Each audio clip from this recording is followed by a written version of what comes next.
코로나19 소식으로 시작합니다.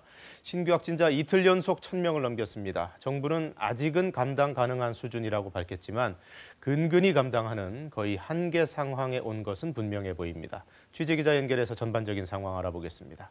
강푸른 기자, 먼저 어제 환자 통계부터 정리해 주실까요? 네, 어제 0시 기준 국내 코로나19 신규 확진자 수는 1,014명으로 이틀 연속 1,000명대를 기록했습니다. 이 가운데 국내 발생 신규 확진자는 993명, 해외 유입 사례는 21명입니다. 국내 발생을 지역별로 보면 서울 420명, 경기 284명, 인천 80명 등 80% 가까이가 수도권에 집중됐고, 이어 부산 44명, 경남 30명 순이었습니다. 사망자는 1일 증가치로는 가장 많은 22명이 늘어 누적 634명이 됐습니다. 위중증 환자는 16명 늘어 242명에 이르고 있는데 지난 1일과 비교하면 2.5배가량 늘어난 수치입니다. 이번 달의 전반적인 감염 추세, 그 특징이 분석됐다면서요? 네, 그렇습니다. 중앙방역대책본부가 이달 들어 코로나19 유행 특성을 분석한 결과인데요. 우선 연령대를 보면 사회활동이 왕성한 40대에서 50대가 전체의 32.9%로 가장 많았습니다. 그 뒤를 이어서 고위험군으로 분류되는 60살 이상 고령층이 30.1%를 차지해 우려를 낳고 있습니다. 감염 경로는 확진자 접촉이 43.2%로 최다였고 집단 발생이 30.4%로 뒤를 이었습니다. 감염원이 된 확진자는 가족인 경우가 33.2%로 가장 많은 것으로 나타났습니다. 60대 이상은 요양병원을 통한 감염이 18.2%로 제일 많았지만 4, 50대와 20살 이하는 직장과 교육시설을 통해 걸리는 비율이 각각 4.8%와 10.6%로 가장 높았습니다. 자, 거리두기 3단계 계속 거론이 되는데 조만간에 시행 가능성이 있습니까? 네, 정부는 일단 3단계 격상이 최후의 수단인 만큼 다소 조심스러운 입장입니다. 방역당국은 어제 정례 브리핑을 통해 3단계 상향의 기준은 방역 통제망을 상실했거나 의료체계가 붕괴하는 상황이라며 아직은 감당 가능한 수준이라고 밝혔습니다. 이와 함께 단계 상향 시 경제적 타격 등 부작용도 만만치 않은 만큼 지금은 중환자 병상 확보 등 다른 인프라 확대에 더 많은 노력을 기울이고 있다고도 설명했습니다. 정부는 우선 이번 주까지 확진자 추이를 지켜본 뒤 3단계 상향 여부를 심도 있게 논의할 방침입니다. 지금까지 사회부에서 KBS 뉴스 강푸른입니다. 자, 서울에서는 이런 일도 있었습니다. 코로나19 환자가 병상이 없어서 집에서 대기하다가 숨지는 일이 벌어졌습니다. 정부가 중환자 병상 확보하기 위해서 총력을 다하고는 있다지만 워낙 빠른 속도의 환자 증가세를 따라잡기가 버거워 보입니다. 보도에 우한솔 기자입니다. 서울에 거주하는 60대 남성 A씨. 지난 11일 배우자가 확진되자 진단검사를 통해 이튿날 확진 판정을 받았습니다. 당시 기저질환이 있던 거로 조사돼 병상 배정이 요청됐지만 우선순위에서 밀려 집에서 대기할 수밖에 없었습니다. 주말 사이 상태가 악화했고 14일 2차례 긴급 병상을 요청했는데도 또 배정받지 못했습니다. A씨는 이튿날 숨졌습니다. 서울시는 이 남성이 기저질환 약을 충분히 갖고 있었고 당시엔 발열 등 증상이 없었다고 설명했습니다. 증상이 심한지 또는 기저질환이 있다고 하더라도 기저질환이 현재 어떤 관리가 되는 수준인지 이런 부분들을 다 종합적으로 고려하여 우선순위를 정하는 것으로 알고 있습니다. 병상 배정을 기다리며 답답함을 호소하는 환자들은 특히 수도권에서 늘고 있습니다. 4일 만에 이송이는 거죠. 진짜면 앞으로 어떻게 될 것이고 어떤 준비를 하고 물적접촉적인 가족장 어떻게 하라는 이런 안내조차도 없었어요. 현재 전국에 바로 입원할 수 있는 중환자 병상은 41개 남았는데 수도권엔 4개뿐입니다. 전남과 전북, 충북, 대전 등 4개 시도에는 없습니다. 병상 부족은 악화되는데 이달 들어 60대 이상 환자는 전체의 30%를 차지할 정도로 늘었습니다. 위중증 환자도 242명으로 역대 최다를 기록했습니다. 사망자도 22명 발생했는데 하루 증가폭으론 가장 많은 수치였습니다. 정부는 연말까지 중환자 병상을 300개 추가 확보할 예정이지만 위중증 환자와 사망자 증가세를 따라잡기는 역부족이라는 우려도 나옵니다. KBS 뉴스 우한솔입니다. 프랑스의 마크롱 대통령이 코로나19 확진 판정을 받았습니다. 최근 대면 접촉을 한 유럽 지도자들도 비상에 걸렸는데요. 각국 정상과 EU 대표들이 줄줄이 자가격리에 들어갔습니다.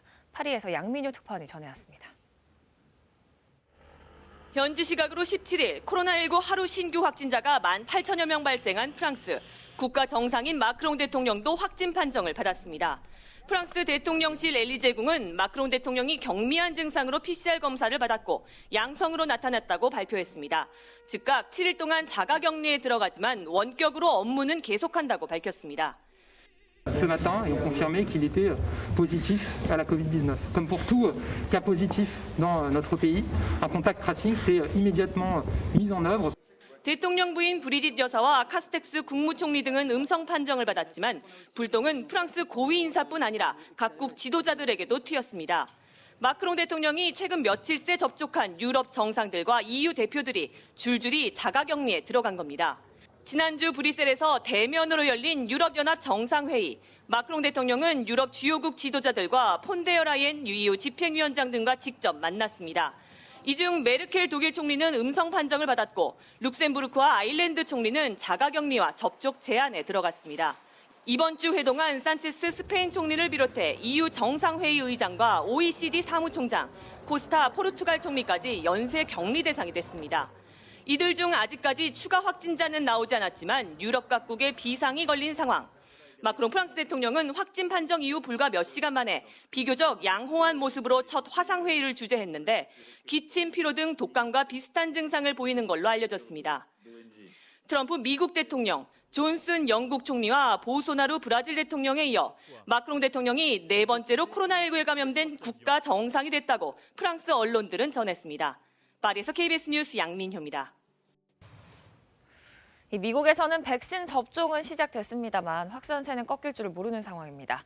환자가 닷새 만에 또 100만 명이 늘었고 다음 주부터는 성탄 휴가도 시작되는데요. 바이든 당선인과 펜스 부통령도 곧 백신 접종을 하기로 했습니다. 워싱턴에서 금철영 특파원이 보도합니다. 백신 접종이 시작됐지만 코로나19의 맹렬한 기세는 여전한 상황입니다. 미국 내 확진자 수는 닷새 동안 100만 명이 추가돼 1,700만 명을 넘어선 상태입니다. 사우스다코다와 노스다코다 등 일부 주에서 증가세가 둔화된 것을 제외하면 캘리포니아와 플로리다, 텍사스 등 인구가 많은 주에서 확진자 증가세가 이어지고 있습니다. 다음 주부터는 본격적인 크리스마스 휴가철이 시작되는 만큼 보건당국은 확진자 증가세가 당분간 꺾이지 않을 것으로 보고 있습니다. 이런 가운데 모더나사의 백신 승인 권고에 앞서 미 식품의약국 FDA 자문회의가 시작됐습니다. 한국 시간으로 오늘 중으로 승인 권고를 위한 투표가 이루어질 예정입니다. 현재까지 화이자와 바이오엔테크가 공동 개발한 백신의 미국 내 접종은 큰 무리 없이 진행 중입니다. 펜스 부통령은 내일, 바이든 대통령 당선인은 다음 주에 백신을 맞을 계획입니다. I don't want to get ahead of the line, but I want to make sure that we demonstrate to the American people that it is safe to take. 9,080억 달러 규모의 추가 경기 부양책도 의회에서 막바지 협상이 진행 중입니다. 모든 시민권자와 영주권자에게 600달러, 우리 돈 65만 원 정도씩 주는 방안도 논의 중입니다. 미국 노동부가 발표한 지난주 실업수당 청구 건수는 88만 5천 건으로 9월 이후 최고치를 기록했습니다. 코로나19 급증세로 각 주가 셧다운 조치를 강화하고 있기 때문으로 풀이됩니다. 워싱턴에서 KBS 뉴스 금철영입니다. 설상가상 일부 지역에서는 백신 운송에도 차질이 빚어졌습니다. 미국 북동부에 강한 눈 폭풍이 불어닥쳤고 뉴욕주에는 무려 100cm의 눈이 쌓이면서 수백 편의 항공기 운항이 취소됐습니다. 이 내용은 뉴욕 한보경 특파원이 보도합니다. 현지 시간 16일 오후 늦게부터 뉴욕과 펜실베이니아 등 미국 북동부 지역에 강풍을 동반한 눈 폭풍이 불어닥쳤습니다. 뉴욕주 북부에 최고 100cm가 쌓이는 등 북동부 대부분 지역에 밤새 수십 센티미터의 폭설이 내렸습니다. The roadways will be treacherous. 볼티모어 공항에서는 100여 명이 탑승한 비행기가 착륙도 중 미끄러져 활주로를 벗어났고 눈 쌓인 도로 곳곳에서는 수백 건의 자동차 사고가 잇따랐습니다. 최소 6명이 눈길 교통사고로 숨졌다고 뉴욕타임스는 보도했습니다. 지금 맨해튼 센트럴파크에 나와 있는데요. 오전에 그쳤던 눈이 다시 내리기 시작했습니다. 이곳 센트럴파크에는 밤새 30cm 가까운 눈이 쌓였는데요. 보시다시피 이렇게 제 무릎 가까이 올라올 정도로 눈이 많이 쌓였습니다. 뉴욕의 경우에는 지난 2016년 1월 이후 가장 많은 적설량을 기록하고 있습니다. JFK 공항 등 뉴욕 인근 공항 3곳에서만 하루 새 200편 이상이 취소될 정도로 항공 운항에 차질이 빚어지면서 뉴저지에서는 코로나19 백신 배송 작업이 늦춰지는 문제도 생겼습니다. It was going to get there and it is now not. I'm not aware of any place that was expecting it that won't get it. It might just be a little bit later than otherwise. 나머지 대부분 지역들은 백신 배송에 현재까지는 별 문제가 없다고 밝혔습니다. And because of you this morning, vaccine shipments are moving around New York City. 올겨울 첫 폭설은 큰 문제 없이 지나가겠지만 일부 주정부가 코로나19 사태로 제설 작업 예산을 많이 줄여놓은 것은 우려되는 부분이라고 뉴욕타임스는 전했습니다. 뉴욕에서 KBS 뉴스 한보경입니다. 네, 오늘 아침에는 빙판길을 주의하셔야겠습니다. 밤사이 중부지방 중심으로 눈이 내렸고 또 일부 도로에는 얼어붙기도 하겠는데요. 중계차 불러서 날씨 확인해보죠. 베이지 캐스터. 여의도네요. 지금도 눈이 오고 있는 것 같아요. 네, 저는 지금 여의도 KBS 앞에 나와 있습니다. 이곳은 눈이 소강 상태를 보이면서 약하게 눈발만 내리고 있는데요. 지금 밤사이 중부지방을 중심으로 눈이 내려 쌓여 있습니다. 제 뒤로도 하얗게 눈이 내린 것이 보이시죠? 이 도로에는 눈이 그대로 얼어붙어서 미끄러운 곳이 많기 때문에 오늘 출근길은 여유 있게 나오셔야겠습니다. 오늘 낮까지 경기 남부와 강원 영서 남부, 충청 지역과 전북 북부 지역을 중심으로는 1cm 안팎의 눈이 내리겠고요. 밤사이 제주도에도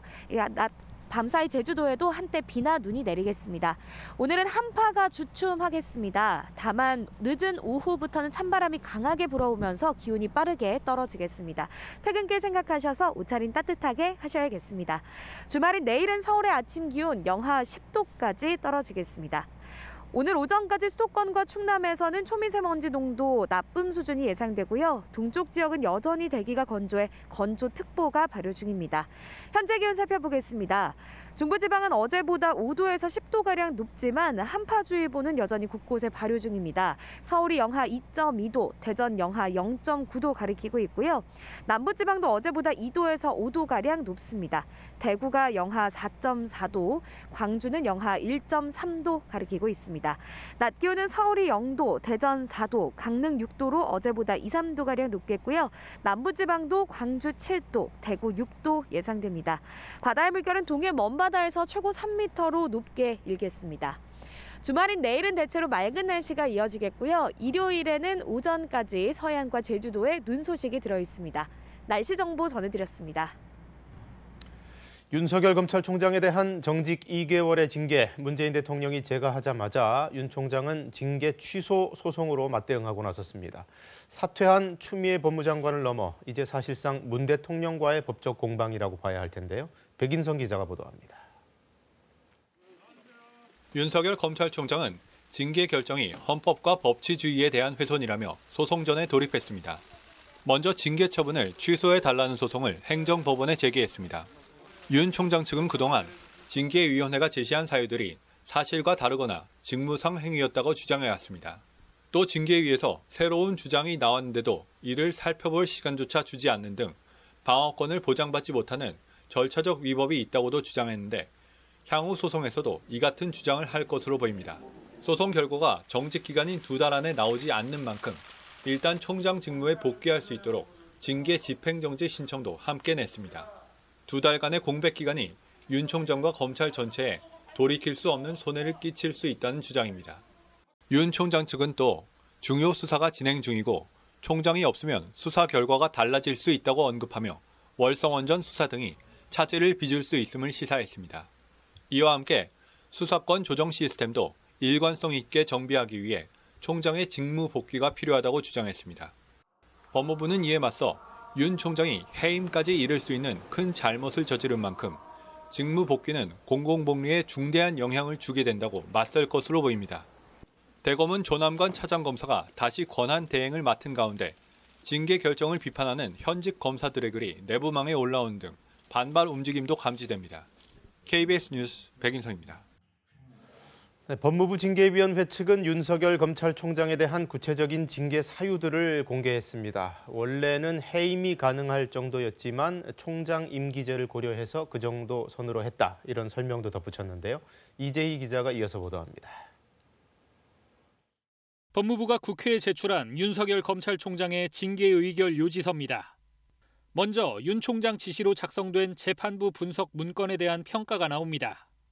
징계위는 재판부를 공격하거나 조롱하려 문건이 만들어졌고 문건 작성은 개인정보보호법 위반이라고 판단했습니다. 윤 총장 측이 공판 참고용으로 정리했다는 주요 판결에 대해선 재판부에 대한 부정적 이미지를 만들기 위한 정보라고 봤습니다. 2013년 윤 총장이 폭로한 국정원 댓글 사건 수사 외압 의혹도 언급됐습니다. 당시 외압을 가한 윤 총장 상사들과 최측근인 한동훈 검사장이 연루된 채널A 사건 수사 감찰을 방해한 윤 총장의 태도가 비슷하다는 겁니다. 국민들을 위해서 어떻게 봉사할지 그런 방법은 좀 천천히 퇴임하고 나서 한번 생각해 보겠습니다. 정계 진출 의사를 묻는 국감 질의에 적절치 않다면서도 부정하진 않았던 윤 총장. 징계위는 국회의원과 국민들이 정치 가능성을 긍정하는 것으로 받아들였다며 검찰총장의 정치적 중립성이 훼손됐다고 봤습니다. 이 같은 사유로 인해 윤 총장의 비위 사실은 해임까지 가능하지만 검찰총장 임기제와 앞서 윤 총장의 직무 복귀를 결정한 법원의 판단 등을 존중해 정직 2개월을 의결했다고 징계위는 밝혔습니다. 하지만 윤 총장 측은 증거도 없이 추측으로 징계를 인정한 것이라며 반발했습니다. 또 징계위의 증인으로 출석했던 박영진 울산지검 형사부장은 윤 총장의 채널A 사건 수사 방해 혐의가 성립하지 않는다고 징계위에서 증언했지만 받아들여지지 않았다는 비판글을 올렸습니다. KBS 뉴스 이재입니다. 네, 공수처장 후보 추천위원회가 오늘 다시 열립니다. 공수처법이 개정된 이후 처음으로 재개되는 자리입니다. 그런데 이 회의를 하루 앞둔 어제 야당 측의 추천위원 한 명이 돌연 사퇴를 했습니다. 회의 진행에 어떤 변수가 될 수 있을지 신지혜 기자가 짚어봤습니다. 공수처장 후보를 정하는 추천위원회가 오늘 다시 열립니다. 현재 유력 후보는 지난 회의에서 5표씩을 얻은 김진욱 헌재 선임연구관과 전현정 변호사입니다. 새해 공수처 출범을 공언한 민주당은 오늘은 후보 2명을 결정하겠다는 입장입니다. 이미 공수처장 내정자가 있다는 국민의힘 주호영 원내대표 주장도 적극 반박했습니다. 정부나 여당이 점지해놓은 공수처장 후보가 없었다는 사실은 누구보다도 주호영 대표가 잘 아실 건데. 국민의힘은 새로운 전략을 냈습니다. 국민의힘이 추천한 2명의 추천위원 가운데 1명이 어제 사퇴했습니다. 중립적인 후보를 추천하려 최선을 다했지만 한계를 느꼈다는 게 이유입니다. 국민의힘 측은 사퇴한 위원의 빈자리가 채워질 때까지 후보 결정을 미뤄야 한다고 주장했습니다. 정권과 관계된 이런 모든 사건들의 수사를 중단하고 공수처로 가지고 가고 퇴임 이후의 안전도 보장받을 수 있게 된 것을 진심으로 축하드립니다. 공수처법에는 추천인은 7명으로 구성한다고만 규정돼 있습니다. 위원 1명이 공석인 채로 후보 추천을 완료할지는 위원회의 재량에 달려 있습니다. 가능성이 작아 보이지만 새 위원을 선임하자는 국민의힘 측 주장이 받아들여지면 회의가 한 차례 더 열릴 수도 있습니다. 그렇게 되더라도 개정 공수처법에 따라 위원 추천에 주어진 시간은 열흘이어서 올해 안에는 초대 공수처장이 결정될 거로 보입니다. KBS 뉴스 신지혜입니다. 서울중앙지검 강력범죄형사부는 해외에서 졸피뎀 등 향정신성 의약품을 몰래 들여온 혐의로 최근 가수 보아를 피의자 신분으로 불러 조사한 걸로 전해졌습니다. 보아는 소속사 일본지사 직원을 통해 해외에서 처방받은 졸피뎀 등 향정신성 의약품을 국내 직원 명의로 반입하려다가 적발된 것으로 전해졌습니다. 이에 대해 SM엔터테인먼트 측은 입장문을 내고 불법 반입하려던 것이 아니라 무지에 의한 실수였다며 해외에서 정상적으로 처방받았더라도 한국에서 문제가 될 수 있다는 점은 인지하지 못했다고 설명했습니다. 전국의 아파트값 상승률이 일주일 만에 또 최고치를 갈아치웠습니다. 기존 규제 지역 주변에서 상승세가 이어졌는데요. 정부가 이곳들을 겨냥해서 파주, 부산 등 15개 시 36개 지역을 조정 대상 지역으로 지정했습니다. 임재성 기자입니다. 한국부동산원이 집계한 이번 주 전국 아파트 매매 가격 상승률은 0.29%입니다. 전주보다 0.02%포인트 오르면서 다시 최고 상승률이 바뀌었습니다. 기존 규제 지역 바깥에서 상승세가 계속됐기 때문입니다. 지난달 규제 지역이 된 김포시는 가격이 진정세로 돌아섰지만 근처 비규제 지역인 파주시는 4주 연속 1%대의 높은 상승률이 지속됐습니다. 부산은 비규제 지역으로 남은 기장군과 부산진구 등이, 울산 비규제 지역인 남구는 4주 연속 상승폭이 확대되는 등 지방 아파트값 상승폭도 컸습니다. 결국 정부가 이곳들을 포함해 36곳을 새로 규제 지역으로 묶었습니다. 부산과 대구, 울산, 광주 등 광역시에서 23곳, 그리고 경기 파주시, 충남 천안, 전북 전주, 경남 창원, 경북 포항, 전남 여수 등 11개시 13곳을 조정 대상 지역으로 추가 지정했습니다. 창원시 의창구는 규제가 더 강한 투기과열지구가 됐습니다. 정부는 이들 지역에 대한 고강도 실거래 조사와 중개사무소 현장 단속도 시작했습니다. 늦은 감이 있습니다. 그래서 선제적으로 가격이 오르는 지역은 정부가 시장 모니터링을 철저하게 해서 발빠르게 규제하는 것이 시장 안정화에 도움이 될 거라고. 이주열 한국은행 총재가 과도한 집값 상승으로 인한 부작용을 경고한 가운데 문재인 대통령은 중산층과 서민 주거 안정이 무엇보다 중요하다며 신속한 주택 공급 방안 마련을 지시했습니다. KBS 뉴스 임재성입니다. 지금 서울과 경기, 인천 지역에는 이렇게 약하게 눈이 내리고 있습니다. 양이 많지는 않더라도 도로에 눈이 내려서 그대로 얼어붙어 미끄러운 곳이 많으니까요. 출근길 여유 있게 나오셔야겠습니다. 오늘 낮까지 경기 남부와 충청 지역, 또 전북 북부 지역, 강원 영서 남부에는 1cm 안팎의 눈이 내려 쌓이겠습니다. 또 밤 사이에도 한때 제주도에는 비나 눈이 내리는 곳이 있겠습니다.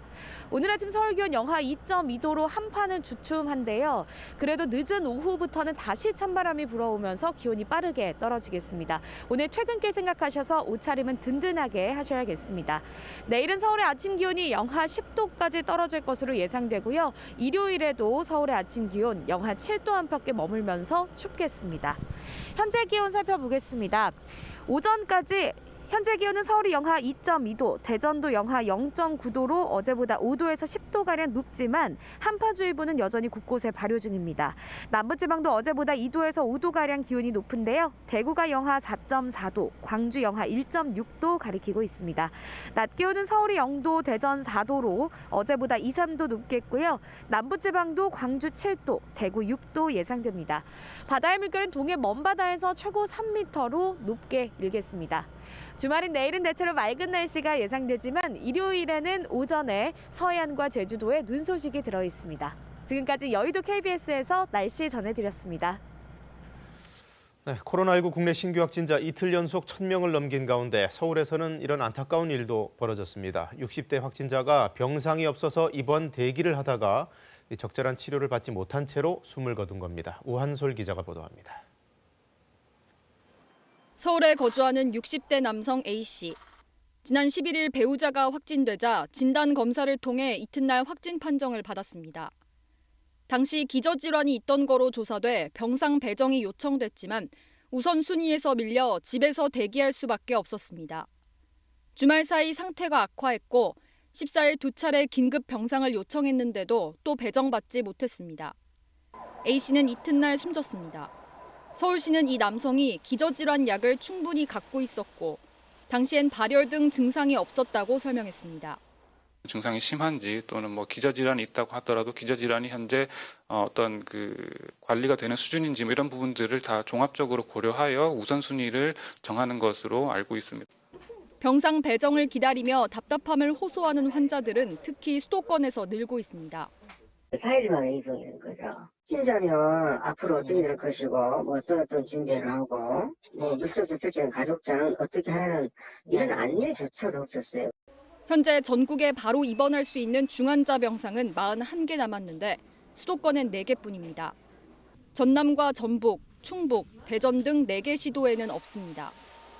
병상 부족은 악화되는데 이달 들어 60대 이상 환자는 전체의 30%를 차지할 정도로 늘었습니다. 위중증 환자도 242명으로 역대 최다를 기록했습니다. 사망자도 22명 발생했는데 하루 증가폭으론 가장 많은 수치였습니다. 정부는 연말까지 중환자 병상을 300개 추가 확보할 예정이지만 위중증 환자와 사망자 증가세를 따라잡기는 역부족이라는 우려도 나옵니다. KBS 뉴스 오한솔입니다. 사회적 거리두기 3단계 얘기가 본격화되면서 자영업자들의 시름 또 깊어지고 있습니다. 3단계로 가면 대부분의 시설에서 사람들이 모이는 것 자체가 금지되는데요. 특히 식당들 그 기준을 놓고 여러 가지 논란과 혼선도 예상됩니다. 박진수 기자가 취재했습니다. 점심시간 식사하러 나오는 직장인들이 이전보단 확실히 줄었습니다.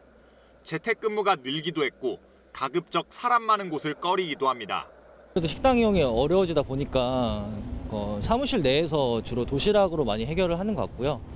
3단계가 되면 노래 연습장과 영화관, PC방 등은 문을 닫아도 식당은 밤 9시까지 영업할 수 있습니다. 단 손님은 8제곱미터당 1명씩만 받을 수 있습니다.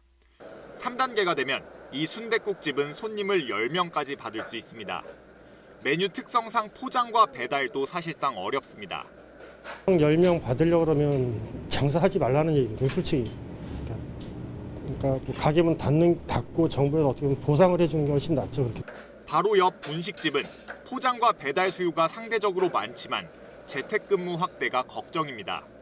만약에 재택근무하면 사람이 있어야 포장을 해가든지 말든지 하지. 골목 상권은 어떨까? 이 식당은 이번 주 나흘 동안 딱 20인분을 팔았는데 차라리 3단계로 올렸으면 좋겠다고 하소연합니다. 저희는 정확히 한 3명에서 4명 정도? 안 하는 게 맞는데 또 하자니 그렇고. 8제곱미터를 조금 넘는 작은 식당은 아예 손님을 못 받을 상황입니다. 저희 가게가 또 5평이니까 한 분밖에 못 드시죠. 예, 2분이 많이 오시면 한 분은 못 받고. 가게 위치와 임대료, 인건비에 따라 자영업자끼리도 의견이 갈리는 겁니다. 지난 한 달 동안 집단 감염을 제외하면 식당과 카페에서 가장 많은 확진자가 나왔습니다. 일부 전문가들 사이에서 식당도 포장과 배달만 허용해야 사람들이 몰리지 않을 것이라는 지적이 나오고 있는 가운데 정부는 3단계로 올리기 전 식당 영업 방식에 대해 충분한 사회적 논의를 거치겠다고 밝혔습니다. KBS 뉴스 박진수입니다. 또 하나 애매한 거 바로 마트들의 영업입니다. 3단계로 갈 경우 원칙적으로는 대형 마트들도 문을 닫아야 하는데 문제는 이 마트라는 데가 생필품 공급처이기 때문에 시민들 생활에 불가결한 곳이 아니냐, 예외적으로 열어둬야 되는 거 아니냐 하는 반론이 있다는 겁니다. 김소영 기자가 취재했습니다. 확진자가 큰 폭으로 늘어난 지난 주말부터 대형마트 매출은 생필품 위주로 증가세를 보였습니다. 특히 라면이나 컵밥, 화장지 등의 매출이 급증했습니다. 그래서 나왔어요. 지금 물건 떨어지면은 주부들은 사야 되니까 구입해야 되니까. 만일 거리두기가 3단계가 되면 지침에 따라 면적 3,000제곱미터 이상의 대형마트는 영업을 할 수 없습니다. 대형마트 3사는 협회를 통해 3단계에도 영업을 할 수 있게 해달라고 정부에 요청한 상태입니다. 대형마트가 문을 닫으면 사재기 현상이 일어날 수 있다면서 재난 상황에서는 원활한 생필품 보급을 위해 유통 기능을 더 강화해야 한다는 겁니다. 하지만 동네 슈퍼나 온라인몰, 전통시장 등 대체할 곳이 있는데 대형마트만 예외로 둘 이유가 없다는 의견도 있습니다. 시민들의 생각도 엇갈립니다. 코로나가 확산되는 심각한 단계이니까 안정화를 위해서 대형마트 문을 닫아도 크게 생활하는데 불편함은 없을 거라고 생각합니다. 많이 불편하지. 동네 마트도 있는데 좀 물건이 여기보다는 다양하지가 않아서 이렇게 큰 마트는 문 닫으면 안 좋겠어요. 정부는 일단 일괄적인 면적 기준 적용보다는 제한적인 영업 허용 쪽으로 가닥을 잡고 있습니다. 식료품 등 생필품만 판매하도록 하겠다는 겁니다. 불안감 때문에 생길지 모를 사재기는 막겠다는 뜻입니다. 정부는 각 부처의 의견을 모아 질병청과 방역에 미칠 영향을 검토하면서 구체적인 지침을 정하고 있는 단계라고 밝혔습니다. KBS 뉴스 김소영입니다. 정부가 내년도 우리 경제에 청사진을 내놨습니다. 수출이 8% 이상 늘 것으로 예상하면서 경제 성장률은 3.2%로 전망했는데요. 소비 활성화를 위해 신용카드 소득공제, 또 자동차 개소세 할인 등 세금 감면을 총동원한다는 계획입니다. 박예원 기자가 정리했습니다. 올해 들어 소비는 4% 넘게 급감했습니다. 정부가 소비 회복에 사활을 거는 이유입니다. 적어도 올해보다는 국민들이 지갑을 더 열어야 소상공인도 살고 일자리 사정도 나아지기 때문입니다. 코로나 방역 상황에 따른 제약도 있겠으나 이를 충분히 감안한 소비 진작책에 주력해 나가도록 하겠습니다. 우선 신용카드를 올해보다 더 쓰면 늘어난 사용액만큼 추가 소득공제를 해줍니다. 정부 안을 보면 총급여 7천만 원인 근로자의 경우 추가 공제를 통해 최대 4만 5천 원 정도를 더 돌려받게 됩니다. 구체적인 추가 공제 기준은 내년 2월에 나옵니다. 올해 말로 끝나게 돼 있는 승용차 개별 소비세 30% 인하도 6개월 연장됩니다. 저소득층이나 다자녀 가구 등이 에너지 효율 1등급 가전제품을 사면 구매 금액의 일부를 돌려주는 사업을 위해 500억 원의 예산을 잡아놨습니다.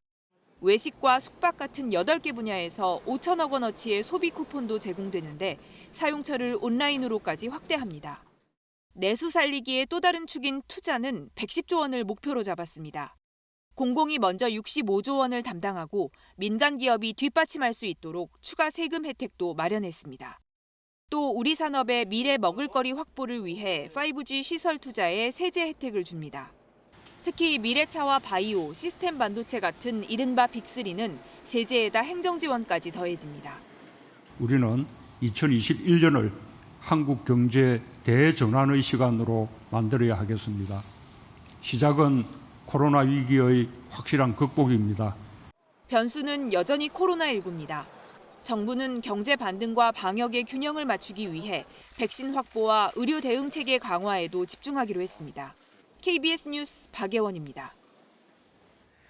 가장 아픈 손가락으로는 고용을 꼽았습니다. 경기가 회복되더라도 당장 일자리가 늘지는 않을 거란 게 정부의 생각인데요. 청년과 취약계층 공공 일자리를 포함해서 다양한 대책을 내놨습니다. 이어서 김수현 기자입니다. 2년째 취업을 준비한 이 20대 남성은 올해 더 높아진 취업 문턱을 절감했습니다. 채용의 시장이 좀 줄었다는 걸 좀 실감을 많이 했고요. 하반기 거는 60개에서 70개 정도 회사를 지원한 것 같아요. 내년에도 이런 상황이 나아지기는 쉽지 않다는 게 정부의 판단입니다. 내년 취업자 수는 15만 명 느는 데 그쳐 올해 줄어든 일자리를 회복하기에도 크게 부족할 것으로 예상했습니다. 일시휴직자가 급증했던 이런 특성이나 여러 가지를 감안해 볼 때 GDP 숫자 회복된 것보다 고용이 조금 더디게 회복될 그런. 정부는 먼저 일자리 찾기가 가장 어려운 청년들을 위해 민간 공공 분야에서 인턴 일자리 10만 개를 마련하기로 했습니다. 임시직이지만 청년들에게 일을 경험하게 해주겠다는 취지입니다. 이와 연계해 공공기관이 신규 채용을 할 때 5% 이상은 인턴 경험자로 뽑도록 했습니다. 고령층과 장애인을 위해선 정부 재정을 투입해 공공일자리 104만 개를 만듭니다. 이 가운데 절반은 내년 1월 안에 채용합니다. 고용안전망 사각지대도 손보기로 했습니다. 택배 노동자 같은 특수 고용직과 프리랜서를 위해 대출 문턱을 낮춥니다. 소득증명 요건을 완화하는 방식입니다. 모두가 코로나19라는 특수 상황에 나온 고육지책들입니다. 그러나 이런 지원책들을 장기간 유지하는 건 쉽지 않다는 게 정부의 고민입니다. 거리 두기 단계가 강화되는 경우에는 고용 창출에 어려움이 있을 것으로 생각되고요. 민간 부분에서의 추가적인 일자리 창출과의 연계성을 만들어내는 것이 중요할 것으로 생각됩니다. 코로나19로 인한 불확실성이 여전한 가운데 내년 우리 경제는 취약계층 지원과 성장세 회복, 미래 먹을거리 확보라는 과제를 균형 있게 풀어내야 합니다. KBS 뉴스 김수현입니다. 거리두기 3단계에 대비해서 일각에서는 생필품을 미리 사둬야 하는 게 아니냐, 사재기 우려까지 나오고 있는데요. 방역당국은 우리의 3단계는 마트까지 봉쇄하는 외국의 락다운 개념은 아니다, 지나친 걱정이라고 설명을 했습니다. 들어보시죠. 3단계라고 하는 것은 이제 보통 유럽 국가에서 얘기를 하는 락다운의 개념은 아닙니다. 훨씬 더 강화된 이런 조치이긴 하지만 그 마트를 봉쇄하고 모든 생필품 사지 못하는 정도의 조치라고 생각하기는 좀 어려운 문제가 있습니다. 현재까지 그런 단계가 발생하지 않도록 최선을 다해서 그걸 억제하고 또 그 유행을 통제하도록 하겠습니다. 어떤 단계를 올리게 되면 여기에 대한 효과성은 나타날 수 있지만 거기에 대한 그 부작용도 만만치가 않습니다. 그래서 현재까지 2.5단계 이상에서 상당히 많은 노력을 기울이고 있고 그다음에 중환자를 감당할 수 있는 병상 확보라든가 다른 인프라를 확대하는 쪽에 더 많은 노력을 기울이고 있습니다. 3단계에 대한 그 논의는 이런 이후의 과정들을 좀 더 지켜보면서 함께 결정할 것이라고 생각하고 있습니다.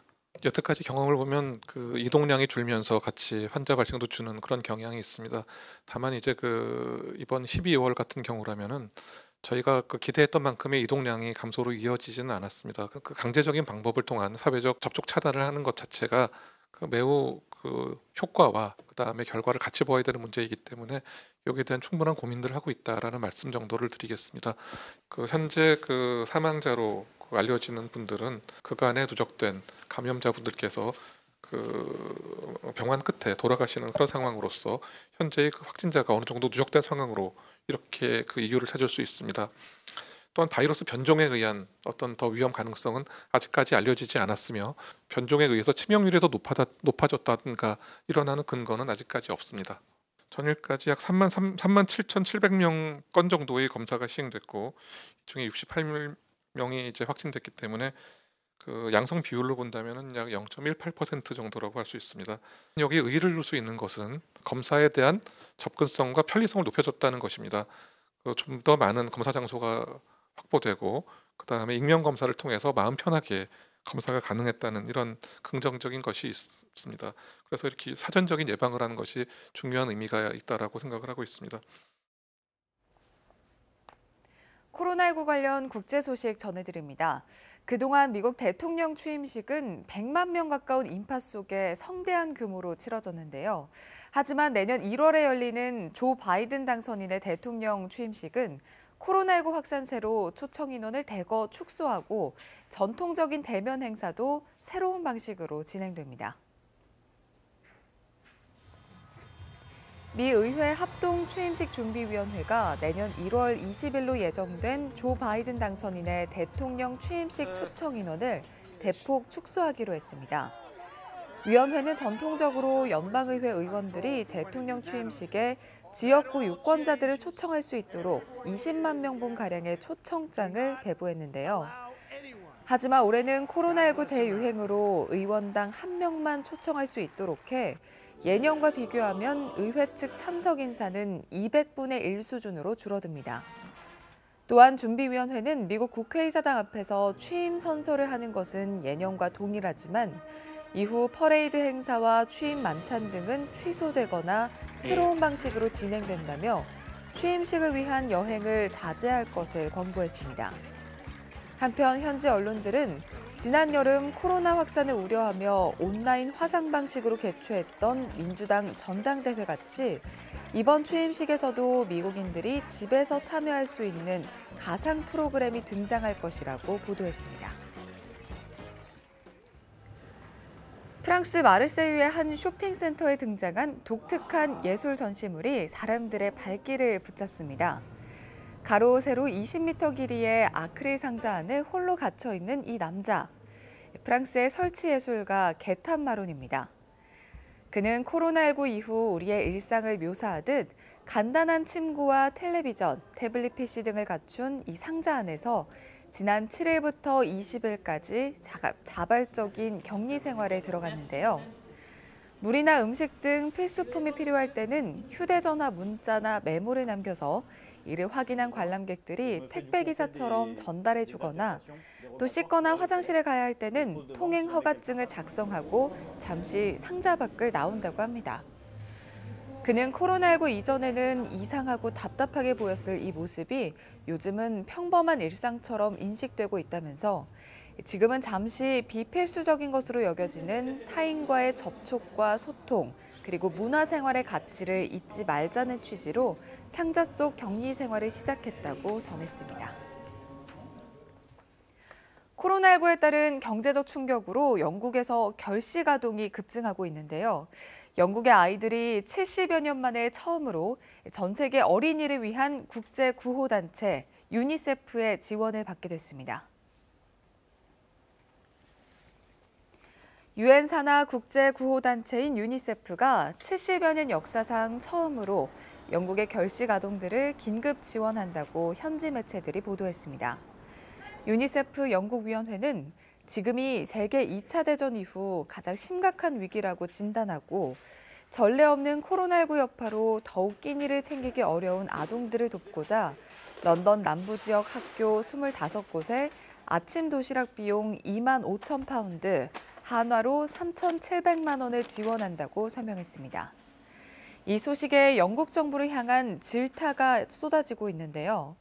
야당인 노동당은 세계 최부유국 중 하나인 우리나라에서 굶주리는 아이들을 먹이기 위해 국제 구호단체가 개입한다는 사실은 불명예라고 비판했습니다. 지금까지 코로나19 국제 소식이었습니다. 네, 이번에는 코로나19 관련해서 국내 소식 몇 가지 더 전해드리겠습니다. 첫 번째 키워드부터 열어보겠습니다. 네, 정부 오늘 코로나19 백신 브리핑 한다는 내용입니다. 정부가 오늘 오전 코로나19 해외 백신 도입 상황을 설명하게 됩니다. 중앙재난안전대책본부는 코로나19 현황 브리핑과 함께 백신 확보 추진 경과와 현황 관련 내용을 발표할 예정이라고 밝혔습니다. 오늘 발표를 통해 이미 선구매를 합의한 제약사회의 계약 체결 여부 등 진행 상황을 추가로 설명할 것으로 보이는데요. 이에 앞서 정부는 국제 프로젝트 코백스 퍼실리티를 통해 1,000만 명분, 글로벌 제약사와의 개별 협상을 통해 3,400만 명분 등 총 4,400만 명분의 백신을 확보하고 내년 1분기부터 도입하겠다는 계획을 밝혔는데요. 글로벌 제약사는 아스트로제네카와는 계약을 맺었고 화이자, 얀센과도 계약을 앞두고 있다고 설명했습니다. 네, 두 번째 키워드 보겠습니다. 내년 숙박, 체육 할인권 늘린다는 키워드입니다. 정부가 내년에 숙박과 체육 등 코로나19 피해가 큰 분야의 소비 활성화를 위한 할인권을 확대하기로 했습니다. 숙박 쿠폰은 올해 100만 장에서 내년에는 145만 장으로, 체육 쿠폰은 40만 장에서 60만 장으로 각각 늘립니다. 특히 체육 쿠폰은 온라인 PT 등 비대면 온라인 서비스에도 사용할 수 있도록 대상을 확대하는데요. 또 저소득층에게 지원하는 통합 문화 이용권을 10만 원으로 10,000원 인상하기로 했습니다. 네, 세 번째 키워드 보겠습니다. 네, 11월 극장 관객 80% 감소, 역대 최저라는 키워드인데요. 이 코로나19 재확산으로 다시 얼어붙은 곳, 바로 극장입니다. 11월의 극장 관객 수가 지난해 같은 달보다 80% 이상 줄며 역대 최저를 기록했습니다. 영화진흥위원회에 따르면 지난달 극장 관객 수는 359만 명이었습니다. 10월 30일 할인권 사용이 재개되고 지난달 7일부터 좌석 뛰어앉기가 해제되면서 관객 수가 다소 늘었다가 19일 수도권의 사회적 거리 두기가 1.5단계로 격상되면서 하루 관객 수는 1년 전보다 80% 이상 감소했습니다. 지난달 흥행 1위는 관객 138만 명을 동원한 영화 도굴이었고 10월 개봉작인 영화 삼진그룹 영어 토익반이 그 뒤를 이었습니다. 네, 마지막 키워드 하나 더 살펴보겠습니다. 네, 연말 발레 공연 호두깎이 인형 잇따라 취소됐다는 내용입니다. 이 해마다 찾아오는 연말 대표 발레 공연이죠. 호두깎이 인형의 공연들이 잇따라 취소됐습니다. 유니버설 발레단은 세종문화회관 대극장 무대에서 오늘부터 오는 30일까지 호두깎이 인형 공연을 선보일 예정이었지만 결국 취소했습니다. 유니버설 발레단과 세종문화회관 측은 코로나19 상황으로 불가피한 결정을 하게 됐다라며 의료진들과 국민의 안전을 고려한 결정임을 양해 부탁드린다라고 밝혔습니다. 이에 앞서 국립발레단도 내일부터 27일까지 예술의 전당에서 공연 예정이었던 호두깎이 인형을 취소했습니다. 지금까지 코로나 Q&A였습니다. 러시아가 내년도 상반기 푸틴 대통령의 방안에 대해 긍정적인 검토 의사를 밝혔다고 러시아를 방문 중인 우윤근 특사가 전했습니다. 물론 코로나19 상황을 좀 봐야겠죠. 모스크바 김준호 특파원이 보도합니다. 러시아를 방문 중인 우윤근 대통령 특사가 푸틴 대통령의 내년 상반기 방한을 요청하는 문재인 대통령의 친서를 러시아 측에 전달했고 러시아 측이 이를 긍정적으로 검토하겠다는 입장을 밝혔다고 전했습니다. 러시아 푸틴 대통령 보좌관께서도 상당히 긍정적인 답변을 했고 다만 팬데믹 상황에서 구체적으로 시기를 확정하기는 좀 어렵겠으나 남북 관계와 관련해선 한반도 평화 프로세스와 북한의 비핵화에 대한 러시아의 지지를 재확인했다고 우 특사는 언급했습니다. 러시아는 지속적으로 한반도의 평화 또 북한의 비핵화를 지지하겠다라는 요지의 얘기를 들었습니다. 아울러 팬데믹 상황에서 국경을 넘어서는 방역 보건 협력 시스템을 구축하자는 문 대통령의 제안을 러시아 측이 수용했다고 말했습니다. 문재인 대통령이 제안한 동북아의 방역 보건 협력 체제 우리가 참여하겠다. 그래서 처음으로 오늘 사실을 확인했습니다. 우 특사는 이어 한러 양국 간의 가스, 전력, 조선 등 9개 다리 협력 확대는 물론 자유무역협정 FTA 체결을 조속히 추진하자고 요청했고 러시아 측이 구체적인 일정을 제시하진 않았지만 상당히 긍정적으로 답변했다고 전했습니다. 우 특사는 방러 일정을 마무리한 뒤 현지 시간 오늘 저녁 귀국길에 오릅니다. 모스크바에서 KBS 뉴스 김준호입니다. 변창흠 국토부 장관 후보자가 LH 사장 재직 당시 발주했던 외부 용역 사업들에 대해 논란이 제기됐습니다. 당시 변 사장이 임원으로 등재되어 있던 학회에 LH가 80억 원 가까운 용역을 몰아줬다는 건데요.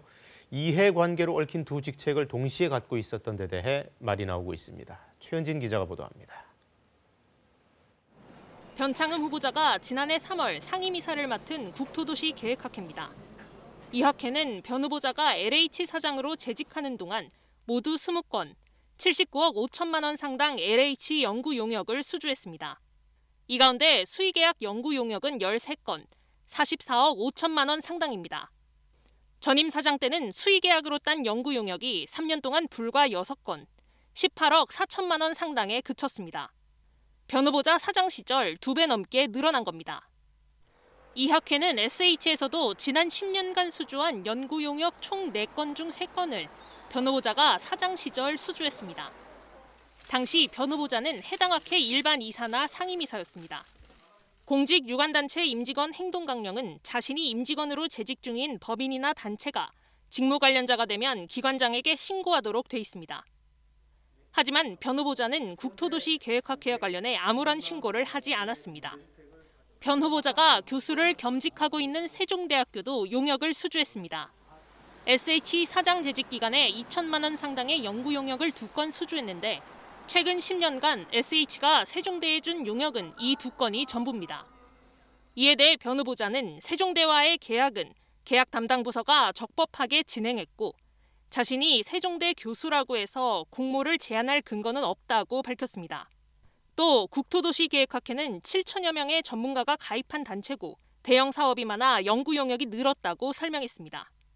수의계약 대부분은 경쟁 입찰에서 유찰돼 체결한 것이라고 덧붙였습니다.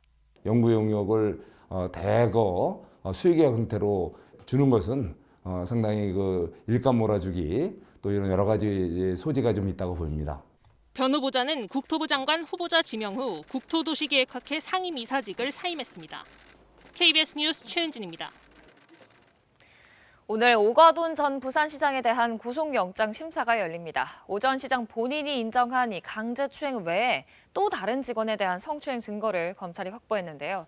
이런 추가 혐의들이 이번 영장에 포함된 걸로 알려졌습니다. 보도에 정민규 기자입니다.